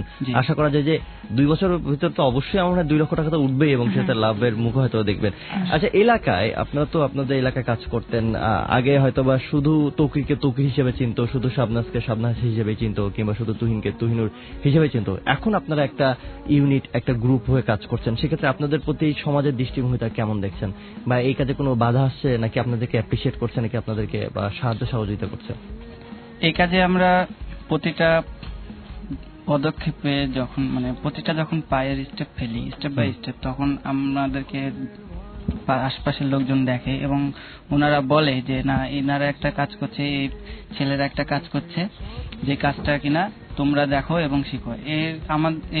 শুধু যে আমরা উপকৃত হচ্ছি এ না, আমাদের পাশে যারা বন্ধু আছে তারাও আমাদেরকে অনুপ্রেরণা জাগাচ্ছে এবং তারা আমাদেরকে বলছে যে তোমরা কিভাবে কাজ করলা, আমাদেরকে এটা শিখাও, আমরাও কাজ করি, আমরাও সমাজের জন্য, আমরাও তো সমাজের একটা অংশ। তো সেক্ষেত্রে আমরা যতটুকু পারি আমরা সবাইকে সহযোগিতা করি। আচ্ছা, এবং সেই সাথে আরেকটা ব্যাপার, সেটা হলো যে স্থানীয় প্রশাসন আপনাদেরকে, যদি বলি লোকাল গভর্নমেন্ট, ইউনিয়ন পরিষদের চেয়ারম্যান, মেম্বার, ওনারা আপনাদেরকে কতটা সাহায্য সহযোগিতা করছে এই ব্যাপারে? আসলে সে অর্থে আমাদের ইউনিয়ন পরিষদ বা লোকাল গভর্নমেন্ট যেটা বলেন না কেন, তাদের সঙ্গে আমাদের খুব একটা মানে সম্পর্ক বলতে যোগাযোগের মাধ্যমটা আমরা এখনো স্থাপন করতে সক্ষম হয়নি। মানে এটা আসলে সমস্যাটা কি আপনাদের দিক থেকে নাকি তাদের দিক থেকে? কারণ আপনারা তো ওই ইউনিয়নে কাজ করছেন, ওই ইউনিয়নের কিন্তু উন্নয়নে আপনারা কিন্তু অংশীদার কাজ করছেন নাকি? সেক্ষেত্রে ইউনিয়ন পরিষদ থেকে কি তাদের এই জায়গাটাতে কমতি রয়েছে না, আপনারা যাচ্ছেন না? আসলে আমাদেরই যাওয়া হচ্ছে না এ পর্যন্ত। মানে আমরা একটু ব্যস্ত আছি সকলে, মানে পুকুর মানে এখন মাছ চাষের একটা মৌসুম চলতেছে। হ্যাঁ, তো সেই বিষয়গুলো দিক দিয়ে আমরাই সময় করে উঠতে পারছি না। তবে আমাদের আশা করা যায় আমাদের দামখড়া ইউনিয়ন পরিষদের যিনি চেয়ারম্যান আছেন জনাব মোহাম্মদ শাহজাহান সাহেব, তো আশা করি যে আমরা যদি যাই তবে আমাদেরকে ফিরিয়ে দিবে না, কোনো না কোনো দিক দিয়ে আমাদেরকে আশাবাণী না। মানে সে হয়তো আর্থিকভাবে সহযোগিতা করতে পারবে না, কিন্তু তার যে অন্যান্য যে সাপোর্ট রয়েছে সেই সাপোর্ট গুলো যদি দেয়, সেক্ষেত্রে আপনাদের কাজ করতে অনেক সুবিধা হবে আর কি। আমাদের ঘড়ি সময় এখন 7:04 মিনিট, সময় একবার শেষ দিকে চলে আসি। তো আমি এবার আওয়াল ভাইকে একটু জিজ্ঞাসা করতে চাই, সেটা হলো যে আওয়াল ভাই, এই টিমটা নিঃসন্দেহে খুব ভালো কাজ করছে এবং আশা করা যে পরবর্তী আমরা অনুষ্ঠানগুলোতে আমরা অন্যান্য টিমকে নিয়ে আসবো, তাদের কাছ থেকে শুনবো। তো আপনাদের সাথে যদি কেউ নতুন করে যুক্ত হতে চায় এবং আপনাদের এই ট্রেনিংটা যদি তারাও নিতে চায়, তারা যদি এদের মতন করে কাজ করতে চায় এই তৌকির কিংবা শাবনাজের মতন করে, তাহলে তাদের জন্য আপনাদের কি বলার আছে? আসলে আমাদের সিস্টেমটা হলো যে ইচ্ছা করলেও কেউ হয়তো ট্রেনিং এ ইনক্লুড হতে পারবে না, কারণ এটা একটা প্রসেসের বিষয়। তবে হ্যাঁ, আমাদের এই কমিউনিটি ডেভেলপমেন্টে যদি কেউ অংশীদারিত্ব নিতে চায় তাহলে যে কেউ এটাতে আসতে পারে, কারণ আমাদের প্রত্যেকটা ওয়ার্ডে ফোরাম গঠন করা আছে, একটা করে ফোরাম, প্লাস ইউনিয়ন ফোরামও আমাদের আছে। যদি কেউ মনে করে যে ওই ওয়ার্ড ফোরামের সাথে সম্পৃক্ত হবে সেটাও ওনারা হতে পারেন, বা হয়তো যদি কেউ ইউনিয়ন ফোরামের সাথে সম্পৃক্ত হবে সেটা ওনারা হতে পারেন। এটার একটা সুবিধা হলো যে আমরা যে স্মল গ্র্যান্টস এর কথা আপনি কিছুক্ষণ আগে শুনলেন, আমাদের ইখলাস ভাই বললেন যে আমরা যে স্মল গ্র্যান্টসটা যেটা দিচ্ছি সেটা কিন্তু এই কমিউনিটি ডেভেলপমেন্টের জন্য। সেইখানে কিন্তু যারা ট্রেনিং পেয়েছে তারাই যে সেটাতে অংশগ্রহণ করতে পারবে এরকম না। ট্রেনিং পাওয়ার বাইরেও যে কেউ ইউথ ফোরামের সাথে ইউথ যারা আর কি 18 থেকে 35 বছর পর্যন্ত বয়স তারা সম্পৃক্ত হতে পারেন, এবং কমিউনিটি লিডারও যারা আছেন তারা 36 থেকে 60 বছরের মধ্যে যারা, তারা আমাদের আবার সেই ওয়ার্ড আবার কমিউনিটি লিডার্স ফোরামও আছে, তাদের সাথে সম্পৃক্ত হতে পারেন, হয়তোবা তারা ট্রেনিং পান নাই। আর একটা সুবিধা এখানে আছে, যদি অন্য কোনো এলাকার যদি কেউ মনে করেন যারা আমাদের ট্রেনিং পান নাই যে আমাদের এই উদ্যোগগুলো তারা দেখতে চান, এখান থেকে তাদের কিছু অভিজ্ঞতা বিনিময় করতে চান, অভিজ্ঞতা সঞ্চয় করতে চান, তাহলে তারাও কিন্তু আসতে পারেন। সেক্ষেত্রে আমার সাথে ওনারা যোগাযোগ করতে পারেন, যে আমার মোবাইল নাম্বারটা আমি দিয়ে দিচ্ছি 01828182134, আমার সাথে সরাসরি যোগাযোগ করলে হবে। নাম্বারটা একবার বলুন। 01828182134। আচ্ছা, আওয়াল ভাই উনি হচ্ছেন আমাদের প্রোগ্রাম অফিসার মানব কল্যাণ পরিষদ। আচ্ছা, এখানে একটু আমি বলতে চাই, যেহেতু আপনারা ইউনিয়ন পর্যায়ে কাজ করছেন, এখানে কিন্তু প্রতিটা ইউনিয়নেই যে ইউপি স্ট্যান্ডিং কমিটি রয়েছে এবং তাদের যে অ্যাক্টিভিশন যে মিটিং গুলো হয়, সেখানেও কি আপনাদের কোনো ভূমিকা আছে কিনা? হ্যাঁ, আমাদের যেহেতু ডেমোক্রেসি নিয়ে কাজ এবং গুড গভর্নেন্স, সুশাসন আমরা যেটাকে বলছি, সেখানে আসলে 13টা স্ট্যান্ডিং কমিটি, সম্প্রতি আরেকটা যুক্ত হয়েছেন, 14টা এখন স্ট্যান্ডিং কমিটি আছে। তো ইউনিয়ন পরিষদের সাথে আসলে কাজটা, আমাদের যে উন্নয়নটা তো ইউনিয়ন পরিষদেরই উন্নয়ন, সুশাসন প্রতিষ্ঠার ক্ষেত্রে এই স্ট্যান্ডিং মেনলি যে এই কাজগুলো হচ্ছে সেটা স্ট্যান্ডিং কমিটিকে সক্রিয়করণের ক্ষেত্রে আমাদের একটা ভূমিকা আছে। আমাদের লিডাররা ইউনিয়ন পরিষদের চেয়ারম্যানের সাথে সমন্বয় করে এই কমিটিগুলোতে যাতে নিয়মিত 2 মাস অন্তর অন্তর মিটিংগুলো হয়, এবং আফটার মিটিং যে তাদের যে সিদ্ধান্তগুলো নিচ্ছে সেগুলো বাস্তবায়নের ক্ষেত্রে সহায়কের ভূমিকা পালন করছে। আচ্ছা, আমি একটু তৌকিরকে জানতে চাই, সেটা হলো যে আপনারা এই আইসিটিটাকে ব্যবহার করে আপনাদের কমিউনিটি ডেভেলপমেন্টের বা নলেজ শেয়ারিং এর কোনো কাজ করছেন কিনা, বা আপনারা যেটা জানেন সেটা শেয়ার করছেন কিনা এই আইসিটিকে ব্যবহার করে? ইনফরমেশন মানে আপনারা কি এই যে আপনারা যে ভালো কাজগুলো করছেন, এই কাজগুলো কি আপনারা ফেসবুকের মাধ্যমে সবার কাছে ছড়াচ্ছেন কিনা, বা আপনারা ফেসবুক ইউজ করেন কিনা, বা আপনারা ইন্টারনেটের সাথে সংযুক্ত কিনা, কিংবা আপনারা ইউনিয়ন পরিষদের যে তথ্য সেবা কেন্দ্র রয়েছে সেটি আপনারা ব্যবহার করছেন কিনা? জি, এটা থেকে আমরা ব্যবহার করছি। ফেসবুক বলেন, ইউনিয়ন পরিষদের যে ডিজিটাল তথ্য সেবা, এখান থেকেও আমরা মানে নিউজটা ছড়াই দিচ্ছি। আচ্ছা, সেবাগুলো পাচ্ছেন। আমার মনে হয় যে প্রতিটা ইউনিয়ন পরিষদের কিন্তু এখন করে একটা করে ওয়েবসাইট আছে, একটা করে ওয়েবসাইট আছে। আপনারা মনে হয় ইউনিয়ন পরিষদের চেয়ারম্যান এবং সেই সাথে ইউনিয়ন পরিষদের তথ্য সেবা কেন্দ্রের যিনি উদ্যোক্তা, তার সাথে যোগাযোগ করলে কিন্তু আপনাদের ছোট ছোট কাজের ছবি এবং কাজের তথ্যগুলোই কিন্তু আপনারা সেখানে কিন্তু আপলোড করতে পারেন। এটা কিন্তু সবাই জানবে। বাংলাদেশে এখন প্রতিটি ইউনিয়ন পরিষদের একটি করে ওয়েবসাইট, শুধু ইউনিয়ন পরিষদের না, জেলা উপজেলা প্রতিটি মানে স্তরে কিন্তু এখন একটা করে ওয়েব পোর্টাল রয়েছে আর কি। আমরা একেবারে সময়ের শেষ প্রান্তে চলে আসছি। আপনারা কষ্ট করে আমাদের সাথে রয়েছেন এবং আপনারা আপনাদের অভিজ্ঞতাগুলো আমাদের সাথে শেয়ার করলেন। আমরা যারা শুনছেন, বিশেষ করে কমিউনিটি লেভেলে আপনারাও ইচ্ছা করলে আপনারা একটা গ্রুপ হয়ে কিন্তু এই ধরনের কাজ করতে পারেন। আমার মনে হয় যে শাবনাজ, তৌকির, আপনারা খুব ভাগ্যবান যে এখানে কাউন্টার পার্ট ইন্টারন্যাশনাল এবং সেই সাথে মানব কল্যাণ সংস্থা আপনাদের পাশে এসে দাঁড়িয়েছে, বিধায় হয়তো আপনার জন্য কাজটা অনেক সহজ হয়েছে। কিন্তু যাদের ক্ষেত্রে হয়তো বা কাউন্টার পার্ট ইন্টারন্যাশনাল কিংবা মানব কল্যাণ সংস্থা, মানব কল্যাণ পরিষদ এরা নেই, কিন্তু তারাই নিজেও কিন্তু উদ্যোগী হয়ে কিন্তু কাজ করতে পারে। এটা যে ইচ্ছার একটা ব্যাপার। আমার মনে হয় অন্য কোথাও বাজে সময় নষ্ট না করে 10-15 জন যদি এক জায়গায় হয়ে যদি আমরা এই ধরনের ছোট ছোট উদ্যোগ নেই, আমরা অর্থনৈতিকভাবে স্বাবলম্বী হবে এবং সেই সাথে নিজেরাও কিন্তু নিজেদেরকে আরো ভালোভাবে গড়ে তোলার একটা প্রচেষ্টা থাকবে। কারণ এখানে কাজ করতে হলে অনেক কিছু শেখা যায়, গ্রুপে কিভাবে কাজ করতে হয়, কারণ এই গ্রুপ ওয়ার্কটা আমাদের সারা জীবনই কাজে লাগবে, আমরা যে পর্যায়ে যাই না কেন। তো আমার মনে হয় এই দিক থেকে যদি সবাই চিন্তা করি এবং লোকাল গভর্নমেন্ট, বিশেষ করে স্থানীয় প্রশাসন, যারা ইউনিয়ন পরিষদের চেয়ারম্যান, যারা মেম্বার আছেন, তারা যদি এই বিষয়টা নিয়ে যদি আরেকটু সচেতন হয়, তাহলে নিঃসন্দেহে যে আমাদের সমাজের যে দরিদ্র জনগোষ্ঠী, বিশেষ করে ইয়ুথদের ভিতরে যে যুবকরা যে চাকরির অভাব বোধ করে বা চাকরি পায় না, তারা যে অভাবের ভিতরে থাকে, এই কাজগুলো যদি তারা যদি একটু উদ্যোগী হয়ে ওঠে, ইউনিয়ন পরিষদের চেয়ারম্যান মেম্বাররা তারা যদি একটু সহায়তা প্রদান করে, তাহলে নিঃসন্দেহে কিন্তু অ্যাটলিস্ট এই লেভেলটাতে কিন্তু দরিদ্রতার সীমাটা কমবে এবং তারাও স্বাবলম্বী হবে, সেই প্রত্যাশা আর কি। আপনাদের তিনজনকে অনেক অনেক ধন্যবাদ আমাদের অনুষ্ঠানে আসার জন্য, এবং সেই সাথে আমরা ধন্যবাদ জানাতে চাই যার কথা না বললেই না, আমাদের ওয়ার্ড আশরাফ, তিনি মূলত আমাদের আসলে এই কমিউনিকেশনটা করে দিয়েছে। আমরা আসলে এই অনুষ্ঠানটা অ্যাক্টিভ সিটিজেনদেরকে নিয়ে এবং অন্যান্য ইয়ুথদেরকে নিয়ে, কিন্তু আপনারাও, আমরা জানতাম না যে আপনারা খুব ভালো কাজ করছেন এবং আপনারা আমাদের আজকে এই অনুষ্ঠানে আসলেন, আমাদের অনেক ভালো লাগলো এবং যারা শুনছে তাদেরও নিঃসন্দেহে অনেক ভালো লেগেছে।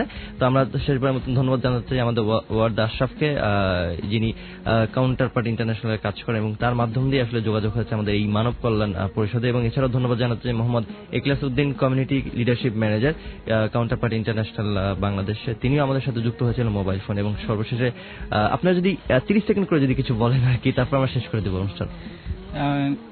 তৌকির আহমেদ, দামকড়া ইউনিয়ন পরিষদের দামকড়া ইউনিয়নের বাসিন্দা এবং সকল স্তরের মানুষের পক্ষ থেকে কাউন্টার পার্ট ইন্টারন্যাশনালের সহযোগিতায় মানব কল্যাণ পরিষদের পক্ষ থেকে রেডিও পর্দাকে অনেক অনেক ধন্যবাদ যে আমাদের মতো ক্ষুদ্র উদ্যোক্তা বলি আর ক্ষুদ্র মানুষ বলেই আমাদেরকে এনে এত বড় একটা প্রতিষ্ঠানে কথা বলার মতো সুযোগ করে দিয়েছে, সেজন্য রেডিও পর্দাকে অনেক অনেক ধন্যবাদ। শাবনাজ। ধন্যবাদ সবাইকে। আসলে রেডিও পর্দাকে বিশেষ করে ধন্যবাদ যে আমাদের মানে এই শ্রেণীর পেশাজীবী বা স্টুডেন্টকে এখানে এসে কথাগুলো সুযোগ দান করার জন্য। আর বলতে চাই যে মানে আমাদের এই কথাগুলোকে শুধু মানে শুনবেনই না, দর্শকের উদ্দেশ্যে বলছি, অবশ্যই এটা মানে হচ্ছে আপনাদের জীবনে প্রতিফলিত করবেন এবং বাস্তবায়ন করবেন। ধন্যবাদ শাবনাজ। কামাল ভাই। ধন্যবাদ। আসলে আমি রেডিও পর্দাকে বিশেষ করে ধন্যবাদ দিতে চাই জন্য যে আমরা অনেকদিন থেকে কাজ করি, আসলে এটা একটা প্ল্যাটফর্ম, একটা সুযোগ যে আমাদের এই অভিজ্ঞতাটা ব্যক্ত করার সুযোগ করে দেওয়ার জন্য, এবং আশা করি এটা একটা অব্যাহত থাকবে এবং পরবর্তীতে এই সুযোগটা আমরা পাবো বলে আশা করি। না, অবশ্যই আমরা চাই পাশাপাশি থেকেই কাজ করে, আমাদের উদ্দেশ্যটা সেরকমই যে আমাদের যে কমিউনিটি ডেভেলপমেন্ট, আমরা কিন্তু ওই জায়গাতে কাজ করছি, আমাদের এই অ্যাক্টিভ সিটিজেন একটা প্রজেক্ট রয়েছে, আমরা কিন্তু সেখানে কাজ করছি, একই কাজ করছি মূলত আর কি। ধন্যবাদ আপনাদের তিনজনকে আমাদের স্টুডিওতে এসে সময় দেওয়ার জন্য এবং আপনাদের অভিজ্ঞতা আমাদের সাথে শেয়ার করার জন্য। যারা তখন পর্যন্ত আমাদেরকে শুনছিলেন, যারা এসএমএস করেছেন, যারা ফেসবুকে ছিলেন, তাদের সবাইকে অনেক অনেক ধন্যবাদ। ধন্যবাদ আমাদের কাউন্টার পার্ট ইন্টারন্যাশনাল এবং ধন্যবাদ জানাতে চাই মানব কল্যাণ পরিষদকে। ধন্যবাদ আপনাদের সবাইকে। আগামীকাল ঠিক সন্ধ্যা 6টায় ভালো শিখন সংলাপে আবারও কথা হবে নতুন কোন ইউনিয়ন পরিষদের নতুন কোন চেয়ারম্যানকে নিয়ে, তার ভালো কাজ।